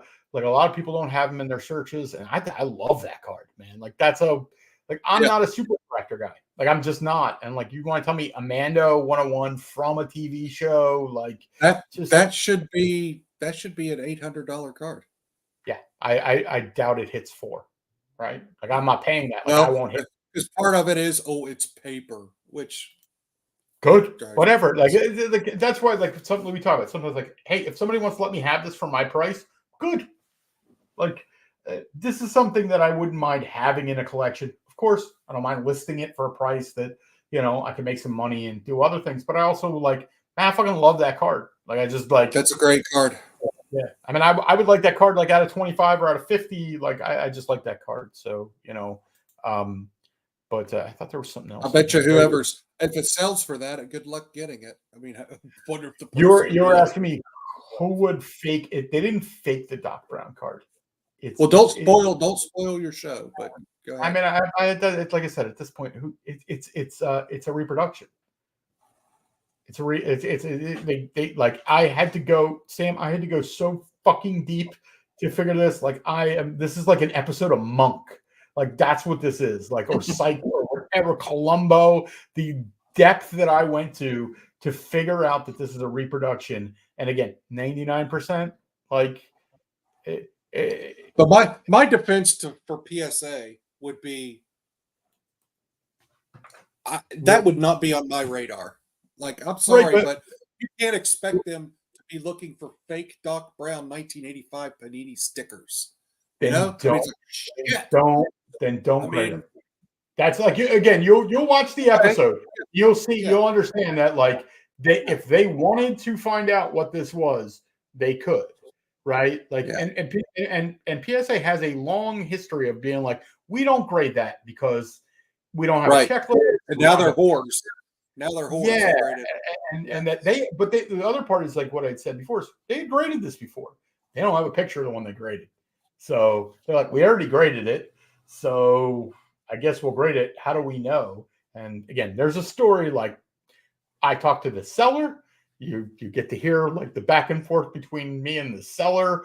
Like, it's literally is like a cold case. I message Sean. You ought to try to get it in front of PSA. I mean, that's important information to pass along. I was going to. I honestly went. I reported it to eBay. Okay. Yeah. That didn't, and by the way, I will tell you, I could be wrong, right? Like you'll watch the episode and you'll see that, like, again, I basically said, here's all the evidence that would pile up in one direction, and here's all the evidence in the other, and it's like the guy's using the Chewbacca defense, right? Like, I don't know if you know that from South Park, but that's like that's I do. I forget what it. What? Yeah. Johnny Cochran, where he's just like, he just brings out Chewbacca and he's like Chewbacca, and it's the if it doesn't fit, you have to acquit. It's like you're not making an argument, you're just saying something, and it's like it's the idea that you can't prove a negative, right? Like I can't prove that there wasn't a place in the world at the time that printed this, right? I can't, because you can't prove a negative, but there is no evidence to show that it happened. So like that might be some Portuguese. If Chewbacca is the Wookiee, you must acquit. Like again, yes, that's like again South Park favorite underpants gnomes. Like those are, but no, it's not like Sam. You appreciate my insanity on some level. This was full insanity. I was not. I was a. Oh, that's cool. I can't wait to watch it. I just, like I said, my only initial thought is, like, if you were talking about the 89 King Griffey Jr. or something, okay, yeah, that or the 77 Luke or something like that, I'd be like, okay, you got my attention. But yeah, I understand. Like I think you ran into somebody on Facebook who was like creating fake slabs, and they were like fake 77 slabs. And like, oh, they're for you to keep for your house. You're like, well, what's to keep me from selling this as a fake slab? Yeah. Right. Like, no, but I go into, like, again, I look at the seller and I look at what they sell and what they've sold, and like, they're just breadcrumbs in every fucking direction where you're like, yeah, who would do that? You'll see maybe if there was somebody and there was a profile that fit that, would this evidence fit that, right? Like, again, this all started from me wanting to buy the card, not me going, fuck you, you're a liar. It was like, oh my God, I can't believe this is for sale. I'm going to outbid everybody. And then I'm like, wait, that doesn't look like my card. Maybe I got hoodwinked. And then we go down the rabbit hole of where we went. So, like, that's the teaser for that. Again, I tried to maintain I hate PSA. This is the end. I'm never grading with them again. All they do is fraudulent, because of the idea of, like, who fucking cares, right? Like, at the end of this it's more about, it's not that you should care about a 1980, it's 85. It's markers, right? This is more important. Yes, it is. This is more important. Like, it's the funny part is, like, look above here, which is in my watch list. You're like, who the fuck cares about a 1987 Panini Jean-Luc Picard? Well, I do, because, like, when I was in my deep, I want to find the first pack. This is the very first Jean-Luc Picard. I have a set of these. I paid $10, and like another sticker. I'm like, I'd like to get graded. It just whatever. And I'm like, oh, there's one up for sale, PSA 7. Like, I'd like to buy this. I wonder, please don't tell me it's the same. It's not the same seller.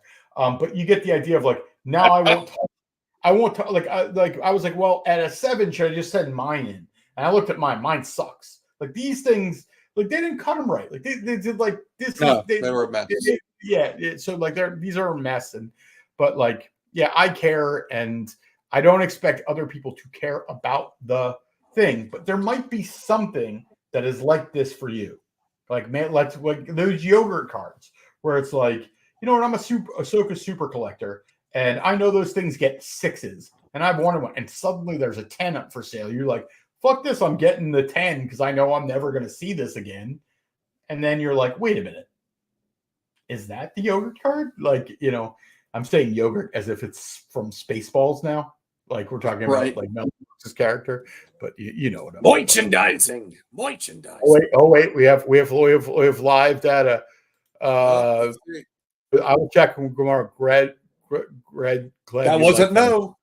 That's not a no. No, of course not, man. It's like whatever. I also bought a few other I'll cards tell from you, him. he'll check in the corner of his closet underneath the inch of dust on the binder, and there's going to be a casting of gold in there. Sure. God, that's wait, here we go. What do we got here? Thoughts on 20 worth buying up Finn, Ray, Kylo. Oh, I love this question. It's funny. Again, It's funny. I've been looking at those. They're in my watch list, and there's like a special set too. There's a regular set, and there's some sort of like foil set or something that you can get on David Adams right now for like $50, like a factory set. Oh, Like okay. they have Yeah, that I don't know if like they're stamped. I know I forget there's a that was stamp set. There's a stamp set. That part, like I don't know. Like my opinion on the Kylo, like Ray, like I'm gonna grade some. I have in a pile because the idea of like I was talking earlier of just, hey, these are cards I'm never going to sell.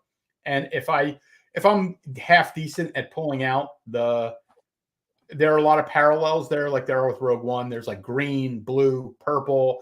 Purple is the hardest one to get. So if you have like a purple Ray, I wouldn't go past Ray and Kylo right now. I wouldn't. I mean, I know I've graded. You can look. Nobody cares. I'm telling you right now, nobody cares. But over time, they will. And again, I know this stream has been going on for 3 hours. Possibly tomorrow, I am going to have a hobby box of Force Awakens 2015, and I am going to enjoy the fuck out of opening that. Just because like I can actively get myself excited over the odds. Like there are 8,500 boxes of those. There are 100 one-on-ones. We don't know where any of this. Like I have a 1% chance of hitting. It's the idea of like almost of like hitting a one-on-one in that box is the likelihood of hitting an Ahsoka foil in a 2008 hobby box. Unlikely, but you're saying there's a chance.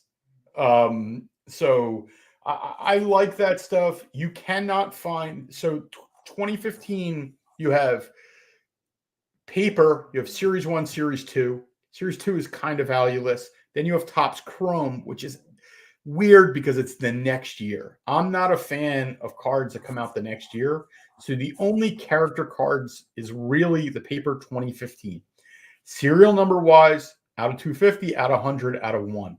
Compared to what we get these days, there are more out of 199, Kylos in Topps Chrome this year than there are just the 190 because they're 398, Sam. You know what we're talking about, like the double. So like Yep. a serial number Kylo or Ray are damn near impossible to find. And I've been looking for years for both those cards. So like if you can get your hands on a gold, like I'm hoping to hit the Ray 101. It's not graded, right? And to me, I would never pay the price for that card. But what do I think it should be worth versus, that's the fucked up part about what we do is like the same way that earlier we see a $200 card on a break and I'm like, or you tell me it's 1,200 and I pay 200. Like my brain works the same way in the opposite direction. Like the Ray 1 of 1, what should it be worth? 10,000, right? I don't know what the fucking market would pay. Like 1,500. I mean, I don't know. There are cards that I won't. What the hell is this guy ripping now? You would know this better. That's the bounty hunters. Oh Jesus. We're really scraping the bottom of the barrel. Somebody buy a box of that? Well, this is okay. So anybody who's like new to Star Wars, this is the trap you fall into of like you're like, I love this shit. Let me rip something else. And it's like, take a deep breath, do a little research. There's plenty of cool Star Wars stuff to rip that is, affordable. Like again, we're talking about 2015 Force Awakens hobby box. You can pick up a hobby box. Hey, oddly enough, I have one on my desk. Look at that. Oh, who is that? Who is that? That's Daniel Logan. Logan, your buddy, who's like, now show us the marker that you're going to use to get that signed. No, I'm growing because in years past I would have got them both done, but I reassessed the situation and I'm like, no, just get the one you want signed. You don't have to get multiples. So I'm glad that I'm now having I'm taking this one with me because maybe while I'm in line, there's a kid there. It's gonna be like, oh, Dad, I should have got a card to sign, and I'll say, here you go, kid. Hey, And that's that's why I take that. Anything you put it in your pocket, right? Like doesn't cost you Right. anything to put it in your pocket. And I'm glad I feel like that is my influence on you. Like you're hearing my voice going, don't do that because if you don't get them both signed, when Two Tubes comes back to town or whoever it is, Wade Wrestling comes to town, you can get him to sign. And because you didn't get two Daniel Logans, like you now can get feel good about getting fucking Did you say Two Tubes? Because he's going to yeah, be I at know the you're convention. getting it. That's why I'm going to. I know I have a Two Tubes up for sale. This whole stack is stuff. These are all different people. Again, you're now doing the Tops Living, which is Yeah. I actively try, like I mentioned about The Simpsons, like I actively try not to set collect because I understand how our brains won't let it go. It doesn't matter what logic comes into play. Like I'm still on the hunt for the 2023 Andor gold set from Finest. Like I'm a card short and like I can't find it. And like if it comes up, how stupid will I get to overpay? Oh, look at that auto. That's somebody. That's Governor what's her face from Rebels. Governor Price. I love how like Sam whips it off as if everybody knows it. Like again, I'm a Rebels fan, but we've established I don't pay attention. Like I pay attention. You're not detail oriented. Well, like I don't care about characters that like we talk about. Like Governor Price does matter. She's like I get it, but I would be like the governor. Like I don't need to know her full name. Like I don't need to know who she is. Like in general, like I'm not the best with that. I'm more of like I like themes, overarching story, like or certain shots. That's why Andor's for me. Like I didn't have to learn a million characters. Or like I didn't. Some of them you already knew. Yeah. Well, I mean, like Andor is good, and I can't wait for season 2. I can't tell you what the name of the lieutenant, the black guy who helps on Aldani. Yeah, really cool guy. Yeah, really good character too. And I don't know his name either. Well, he's in like an episode, but I should know him. But I know Skeen. I know the rest of the crew: Nemec, Val, Kaz.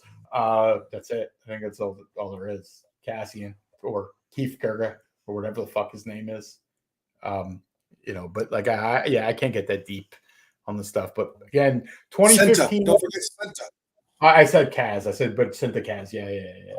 I said her last name. But like, oh boy, Sam. I don't know if we've spoke. I spoke with Sean. The amount of fun I had on Twitter going at people who love the Acolyte, just. Honestly, I'm so done with people on both sides of the Star Wars TV show drama. I mean, like my problem with the Acolyte, I can make both arguments. Like part of it is, hey, if you don't like it, just shut up and don't watch it. Okay, fine. That's one argument. But the other argument is like stop telling like the people that love it, like stop trying to convince me that it's really great. Because it really wasn't. Like I tried to watch it, and all the arguments that were about why it got canceled. Those were the ones that was what I was weighing in on, where the people are like, because you don't like these people, and I'm like, it has nothing to do with that. I'm like, okay. First off, like because the arguments again, I'm probably gonna get like shadow banned on YouTube now, but it was like they don't like. People of color, women, and queer people. And I'm like, okay. First off, the reason it got canceled is because it cost $180 million and it was the worst rated series they've ever had. That is why it got canceled. But the other part, I'm like, Diego Luna, Pedro Pascal, Rosario Dawson, Cinta Kaz, and Val. Like, I'm sorry, those are all in other things. Well, as far as directors, you've got Bryce Dallas Howard and Deborah Chow. Those are all there is not a male lead of a Star Wars project, a white male lead since Solo. That is the only thing we've gotten since fucking whatever. Like I guess Obi-Wan, but that wasn't a new character we established. But like the idea was just like that was the arguments were disingenuous of why it got canceled. Yeah. Like the idea of I like it and I'm mad it got canceled.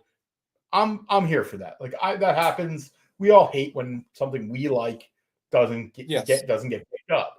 But I don't say it's because you don't like me or what I represent.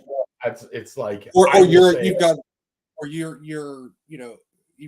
a huge character flaw and you're well, that's to me. I mean, take politics out of it. From a business standpoint, like if you're a Disney executive or a shareholder or whatever, they have got to get their grips around their stars and their showrunners and directors. Stop going out on marketing tours before the show comes out and telling everybody, if you don't like this, then it's because you're, racist. Yeah, I think that was Stop pre-pissing people off.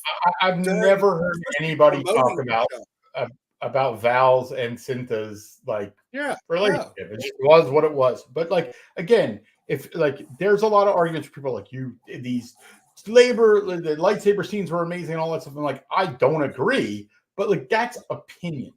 Like that's a difference in taste, and just because I disagree doesn't mean I'm right. But like they started saying, well, Clone Wars, nobody liked Clone Wars when it came out, and look what that turned into. And I'm like, all right, fuckers. Like again, there's a part of me that cannot listen to a purely illogical statement and watch that pitch go by. I'm like, Clone Wars, $8.5 million budget, the movie, $60 million gross. That paid for the first 3 seasons of Clone Wars. Now respond. Like again, it's just the math. Like and when they try to drag, I'll tell you what, good for Leslie Headland, because they had to have pocketed a bunch of that $180 million for that show. But where was that $180 million? You know what I'm saying? It's like somebody. I don't think so. I just think they spent it. Like again, listen, it costs a lot of money to make this show. But the argument of no, they canceled it because you don't like me. Just I really hated it because it doesn't serve you well for making the argument, because what you should be is like, you people suck because you couldn't see the good in the story, and this was the story, this was the action. Like, listen, I was checked out immediately when the Jedis were ninjas. I'm like, this is not for me, but I wasn't like, it's not for me because these are the people on the screen. I was like, literally, you're using knives and they're punching it. I'm like, this is just not Star Wars to me. But that doesn't mean not everything is for me. Like, I hate Visions, and like, I'm not like, fuck you, don't ever make Visions again. I'm like, I'm just like, I don't watch it. Like, I literally can't sit through it because my biggest thing is, I think there's so much low-hanging fruit that they could make that would be financially successful. Well,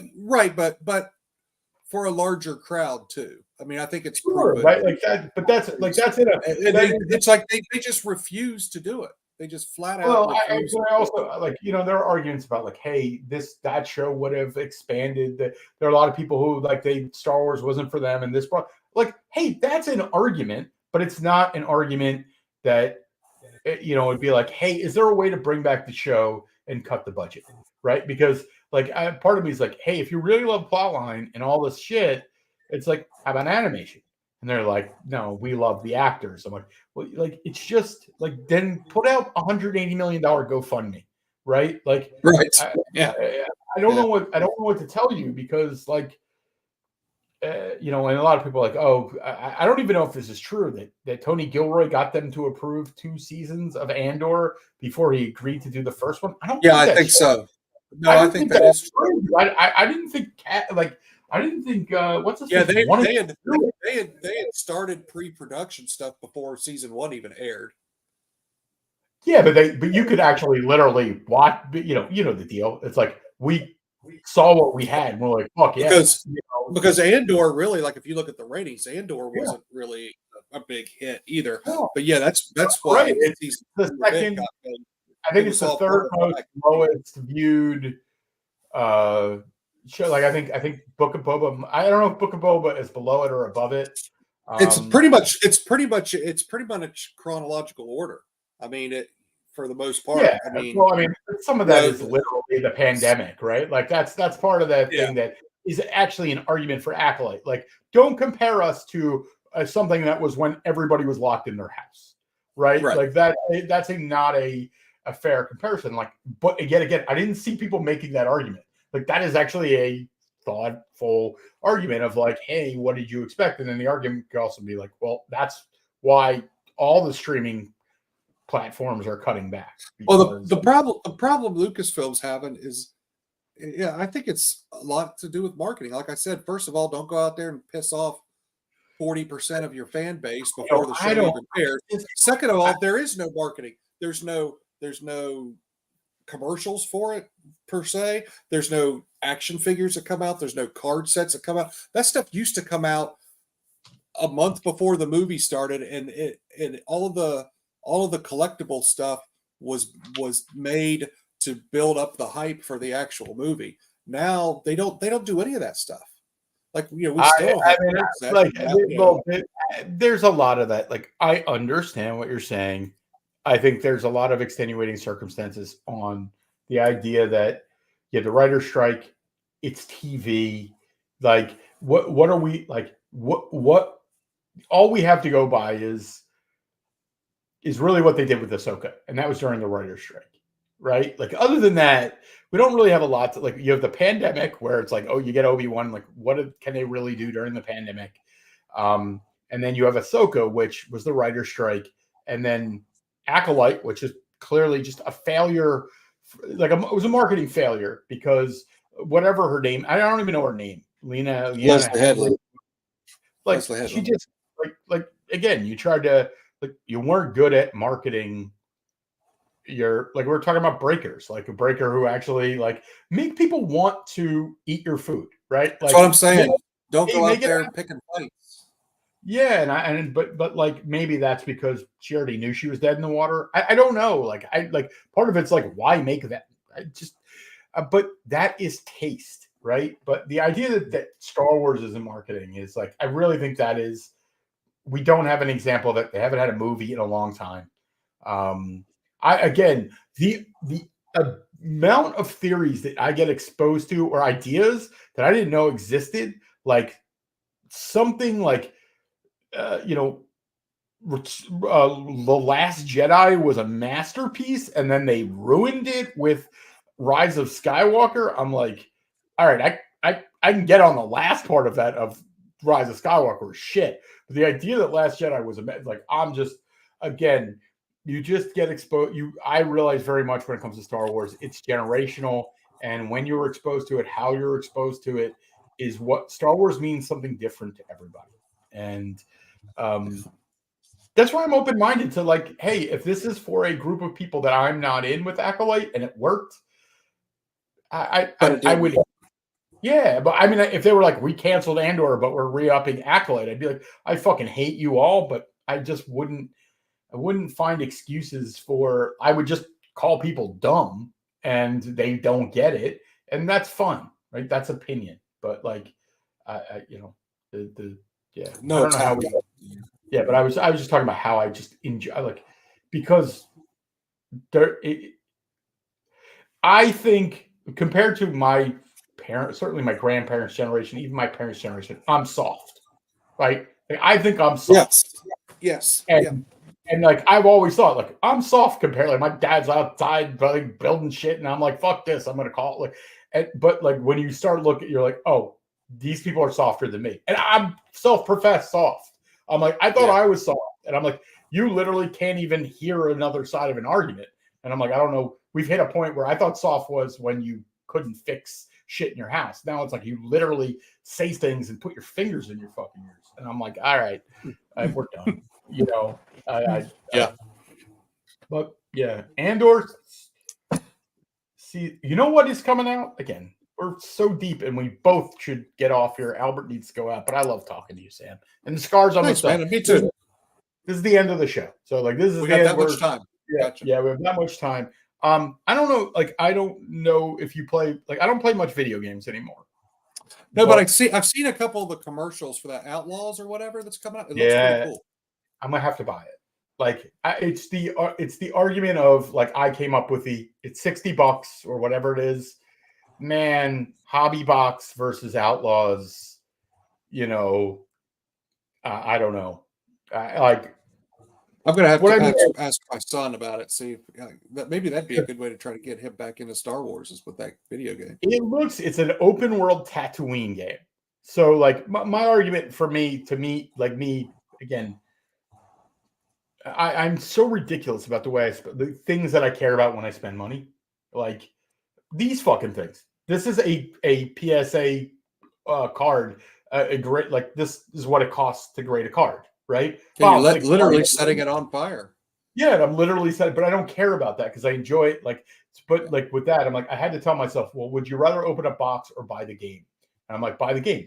Even if I hate it, I'll get 3 hours out of it. Whereas a hobby box, and all signs point to I will probably like it, right? Like, just because it's very like most Star Wars games. Okay, so here's the bummer. He just started opening up a new hobby box. Yeah, he pulls an up 5. It's a shitty one. It's the first pack. So now what's he got to do the rest of the box? First pack pulls the auto. You're done. Hey, I mean, if you're a good breaker, you're like, man, popcorn will make you think you hit the fucking. You would have hit the Lost Ark of the Covenant. It really would have,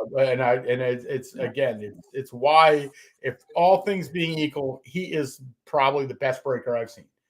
A price being equal, I think so. You get it. Like, I can't speak to the price because I don't do all those things, and I don't know what things should cost. But like when it just comes down to getting you excited about the cards, I've tried to actually do popcorn impressions, and I can't do them. Like because I just can't. Yeah. And he honestly cares. Like it pisses him off about the double and triple. Like, okay, yeah, you buy the Hamill, but then if it's a dual auto, you don't even get the Hamill auto or whatever. He does a thing on his where if you buy a character and a duel hits, he has him play a poker hand to see who gets the auto. The loser gets a free crack at on the next break or whatever. So I mean, at least you stop on the Balin skull to like, or to just be like, oh, like, here's your, it's Boba. Auberish gold out of 100. Is that Django or Boba? I can't tell. I think it's Django. I have no fucking. Can't you read it? Oh yeah. That's definitely Django. I can read it in Arabic. So I was just about to say, like, the fact that there are both Django and Boba is bad. Like, you're right, it is, and like I'm sad that I can even tell, but yeah, I don't know.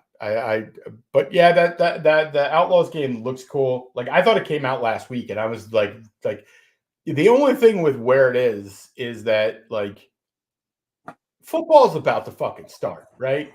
Football starts, like my life fills up with all sorts of like literally football. Like, we call it cheesesteak season in my house because it's a reason to eat a cheesesteak like 3 times a week.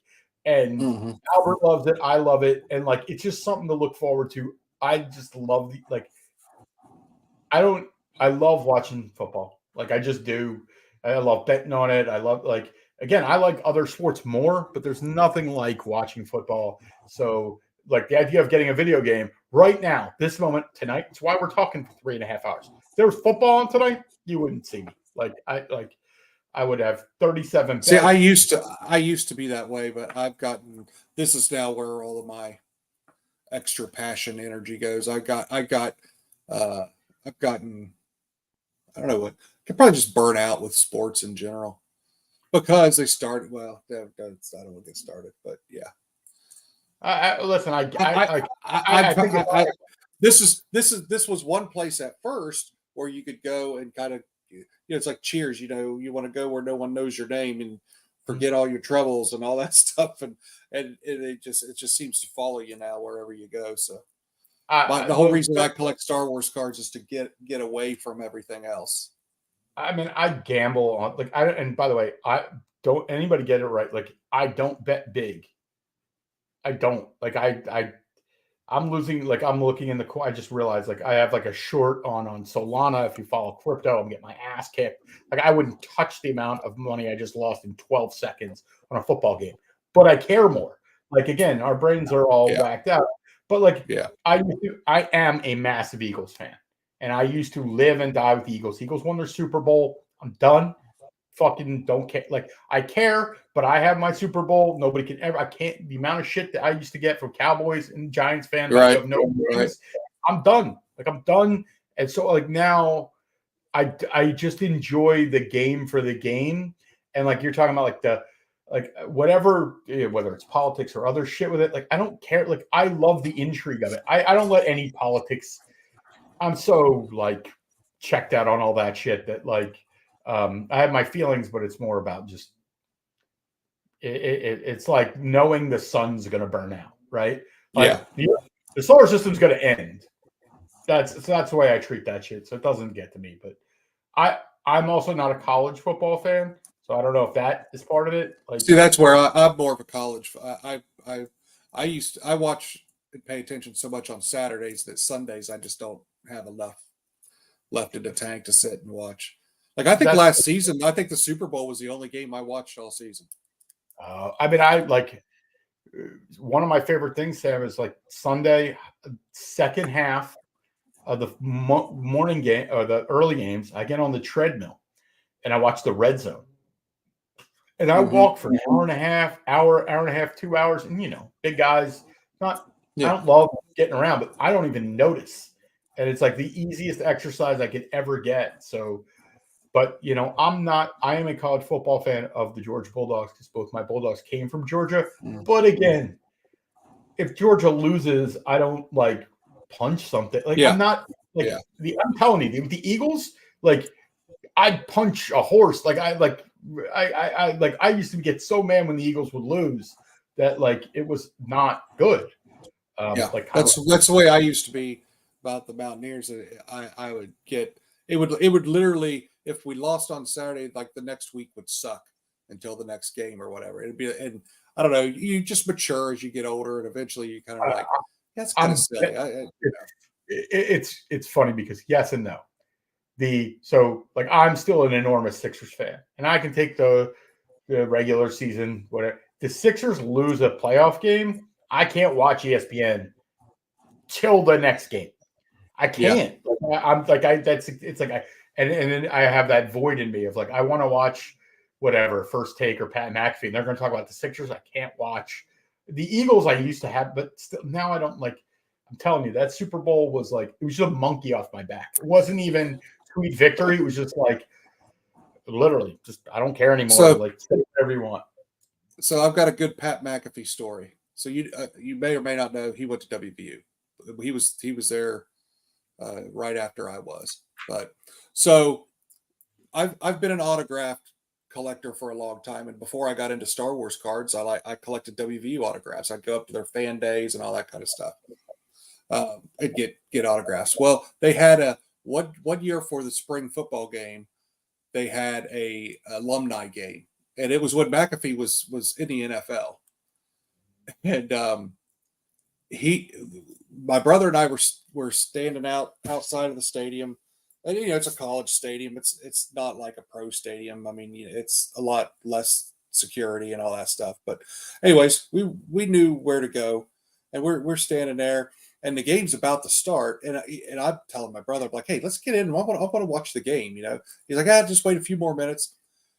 The game's already started. Here comes, and there's a bar across the street called the something like the Alumni Club or whatever. Anyways, bar across the street. Here comes McAfee running out of the bar and he's playing in the alumni game, beer in hand. And my brother stops him. He's like, hey, Pat, can I get an autograph? And he's got, like an 8x10 picture or something. And Pat looks at me and goes, hey, man, here, hold my beer. I hold his beer, and he signs my brother's photo. I hand him his beer back. He runs back in, and he kicks for the whole game. I mean, I mean, So what you see on TV is 100% authentic. 100% authentic. I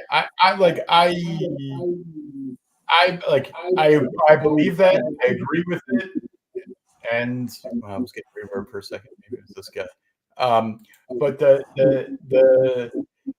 like I like him generally, but there are times where he veers off into things like you talk about the or the other stuff, and I'm like, man, just stay away from that. But I stay in your lane. Yeah.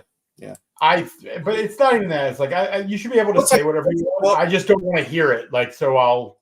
But like Hamill took a lot of grief at the Chicago because during his panel he started in on politics, and there was a lot of people upset about it. In fact, there's a theory out there that he's actually being paid by one of the candidates to talk bad about the other candidate, and there is one party out there that's doing that. They're paying influencers to do that, which is, I mean, maybe it's smart. I don't know, but Hamill took a lot of he went a little bit overboard for what you would want. I follow him on social media, and like he's been very consistent over the years the way he feels, and I don't believe that he's being paid any money to do anything. I don't either. I'm just saying that it's out there in the world. I had more than one person reach out to me and like, hey man, did you see what Hamill said? What'd you think of that? And I'm like, I don't care. I think he's, again, like when he has a lightsaber in his hand, I care. When he doesn't, I don't care. Again, not to get my own political views, I don't have any problem with what he says. So it's like it's easy for me to go. I kind of align with a lot of the shit he says. Again, so like that's again, it's me. It's not me being, but like so. But I like we brought up Cara Dune earlier. It's like I just don't listen to her, right? Like I don't even know what she's up to. I just don't care. I mean, to me, it's different. Like the idea of like Luke Skywalker versus who. Yeah, I could see that if I were on the other side of things, I would be. I don't know. Like I'm like I don't know. I just view it as bad business. Let's just fucking piss people off. I've met Donald Trump. I've known Donald Trump. You would not like Donald Trump if you knew Donald Trump.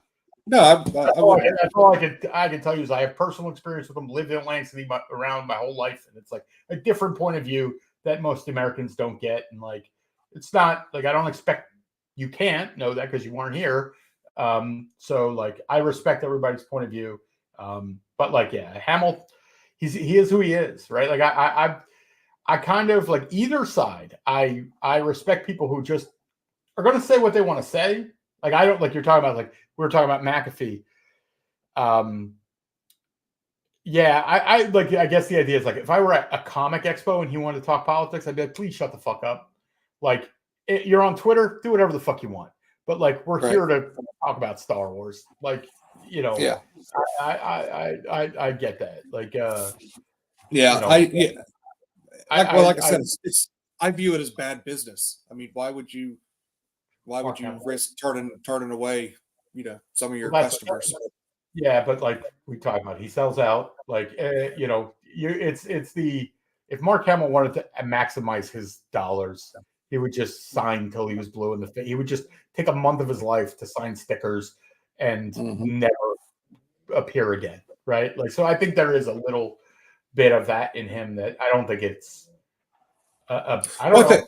On the flip side, when it comes to that stuff too, and this is what I try to tell people when they get all been out of shape is, you shouldn't get upset when someone else says something that you might not agree with, because to me that just shows you're insecure about what you believe. Yeah, I think I'm confident and sure about what I believe and feel good about it. I shouldn't give two craps what anyone else says, and that's. Well, I think that's a big part of the discourse. Is the discourse is not about practical things; it's about feelings, and that's a big part of the overall issue. Is that like, boy, wouldn't it be great if we could talk about solving problems instead of whatever else it is? Yeah, mean tweets, crowd sizes, whatever. Again, somebody's dick. Like it's just like what have we devolved to? That's the point of why I'm apolitical, because I'm like I would love to solve problems, and that's not what we're here to do. But McAfee, to bring it back, is that like, so Stephen A. Smith, again, if you watch, I used to love Stephen A. Smith. Stephen A. Smith used to be a Philly beat writer. He was a breath of fresh air. I cannot stand that motherfucker now. And it's because he's smelling his own farts, right? Like, I think that's this phrase you like. That's the South Park. Yeah. Yeah, it's like well, I've heard you say it before. It's like, I just can't, and I worry about McAfee is that is who he is. But like, I wonder, not by his own doing, but like, he is getting so big and powerful and rich. And all, like, I don't know how you avoid like, how do you avoid like staying grounded? How do you maintain staying grounded when like that's why he's so good. Like, I can tell you, I'm like a guy who really disliked Barstool for a while. And then I watched some stuff and like, they have one guy, again, if anybody knows anything, Barstool, Big Cat, who I think is so incredibly talented. Like, he's not the president of the company, but he can fucking make anything interesting. And like, a lot of these people in the world like that. I mean, I think McAfee is similar in a sense that like he and Popcorn, right? It's like, it's the same character trait of like, oh, we're talking about something and they get so excited about it. You're like, I can't help but be excited about it. And I love, in general, I love that in people. McAfee's into WWE, which I don't like anymore. Loved it as a kid, but like, when he gets into that, I'm like, I don't care. Like, I just, man, it's big though. You can't deny it. I don't get it. Of course not. Like, I would never. Yeah. Again, it's going to the restaurant and they tell you the fish is the best thing on the menu. You're like, that's great, but I don't eat fish. Like, I get it. Wrestling is. I'm in a fucking, like, yeah. I mean, I was a huge wrestling mark in the 80s. I'll still watch wrestling on YouTube from the 80s because I had to read Pro Wrestling Illustrated and hear about the Von Erichs and never got to watch them wrestle. And I'm like, oh, here it is. Kerry Von Erich versus Ric Flair. I'm in. And it's like, but I can't watch like currently grown men in tights sweat on each other. Like, it's just not my, I don't know. Like, again, it's like, well, it's just, but yeah, that sounds very judgy, but it's just true. Wrestling is a ridiculous thing when you step back from it. Like, not that you shouldn't. Almost everything is. We're fucking talking about Star Wars. It's like, okay, so there's this fantasy world where there's this all-powerful thing, and there's this evil guy. Like, it's all ridiculous. It's what we choose to buy into. And it's even more ridiculous for grown men to be, talking about it and all that kind of stuff. I had that happen today. When we stopped at the store, I went, I still go through I went looking for, I was in a different store than we have here because I was out of town and was looking, first looked at the cards to see, oh, well, maybe they've got some blaster boxes or something like that. They didn't. But I always still go through the toy aisles, even though don't collect as much toys. Yeah, I found something. I found something for some friends. And so we were bringing them up with the rest of our groceries, and the guy goes to grab them, and I'm like, whoa, hang on a minute. I was like, don't bag these with everything. I had to make sure they were all, and he was like looking at me because it's a toy, and my wife was like, those are man toys. Don't worry about it. He's like, just ignore him. But I had to make sure that they didn't get all beat up and crumbled and stuff. And the whole way I'm pushing the cart to the car, I'm thinking, I'm not a man. I'm just a big kid, by the way, we're 5 minutes from ending because my cigar is out and I'm going to take Albert out. I will tell you, like, I might have told this story before, but when the National was here, right? I'm a single guy, and but when the National was here, I had a fucked up knee, and so I really wasn't walking super well, and I wanted to go. And my parents still live here; they're divorced. But my mom's like, "Hey, I'll drive you and drop you off right out front." And I was like, I'm not having my mom out drive me to the baseball park. I was like, maybe she'd have given you $20 or something. You should have gone. Said, here, have a good time, Michael. Sam, I got an amazing parking spot, it was probably still a 15 or 20 minute walk. And I'm like, of course, but again, I was like, This is the line. This is the line. You can go to the show, but mommy can't drop you off at the show, right? Like I was like, you could suffer, you could do whatever. Like, and I just that whole because like it was like one of those things. Was giant. You went National Giant Convention Center. It's like you go in and it's like, oh, enter this side of the building, then walk to the other side of the building to go up the escalators to walk to the others. I'm like, I'm going to kill every last one of you. Like I'm going to kill every one of you. And again, like I didn't have the VIP stuff and all that, but that's grown men stuff of like that's where I drew the line of I can collect cards, I can do all this other stuff, but that was the thing. All right, so we're gonna look off now. I don't know. It's almost 2:00 in the morning. We've been going for 3.5 hours, so long that Sean has finished work. Even even Marvel's like, God, guys, fucking enough. Shut up. Yeah. Well, hey, so, I'm looking forward to seeing the episode tomorrow. Yeah, it'll be out over the weekend, and hopefully people like it, and and just know that like, God, I hate fucking PSA, and we're all going. And then next week I'm going to do an episode of why I'm selling all my cards. I'm not selling all my cards, but why all my cards are getting listed, and I think it's something that I want to explain because. I recommend it to you as well, which is like I know you're a hardcore collector. There's probably half your collection that you're like, I don't fucking care. There's nothing I wouldn't sell for the right price. I mean, none of it. It's all just well, and you know the deal, which is like we said earlier, you don't sell what you don't list, right? Yeah. And by the way, I told your secret to Sean. Just by the way. I told you. Okay. All right.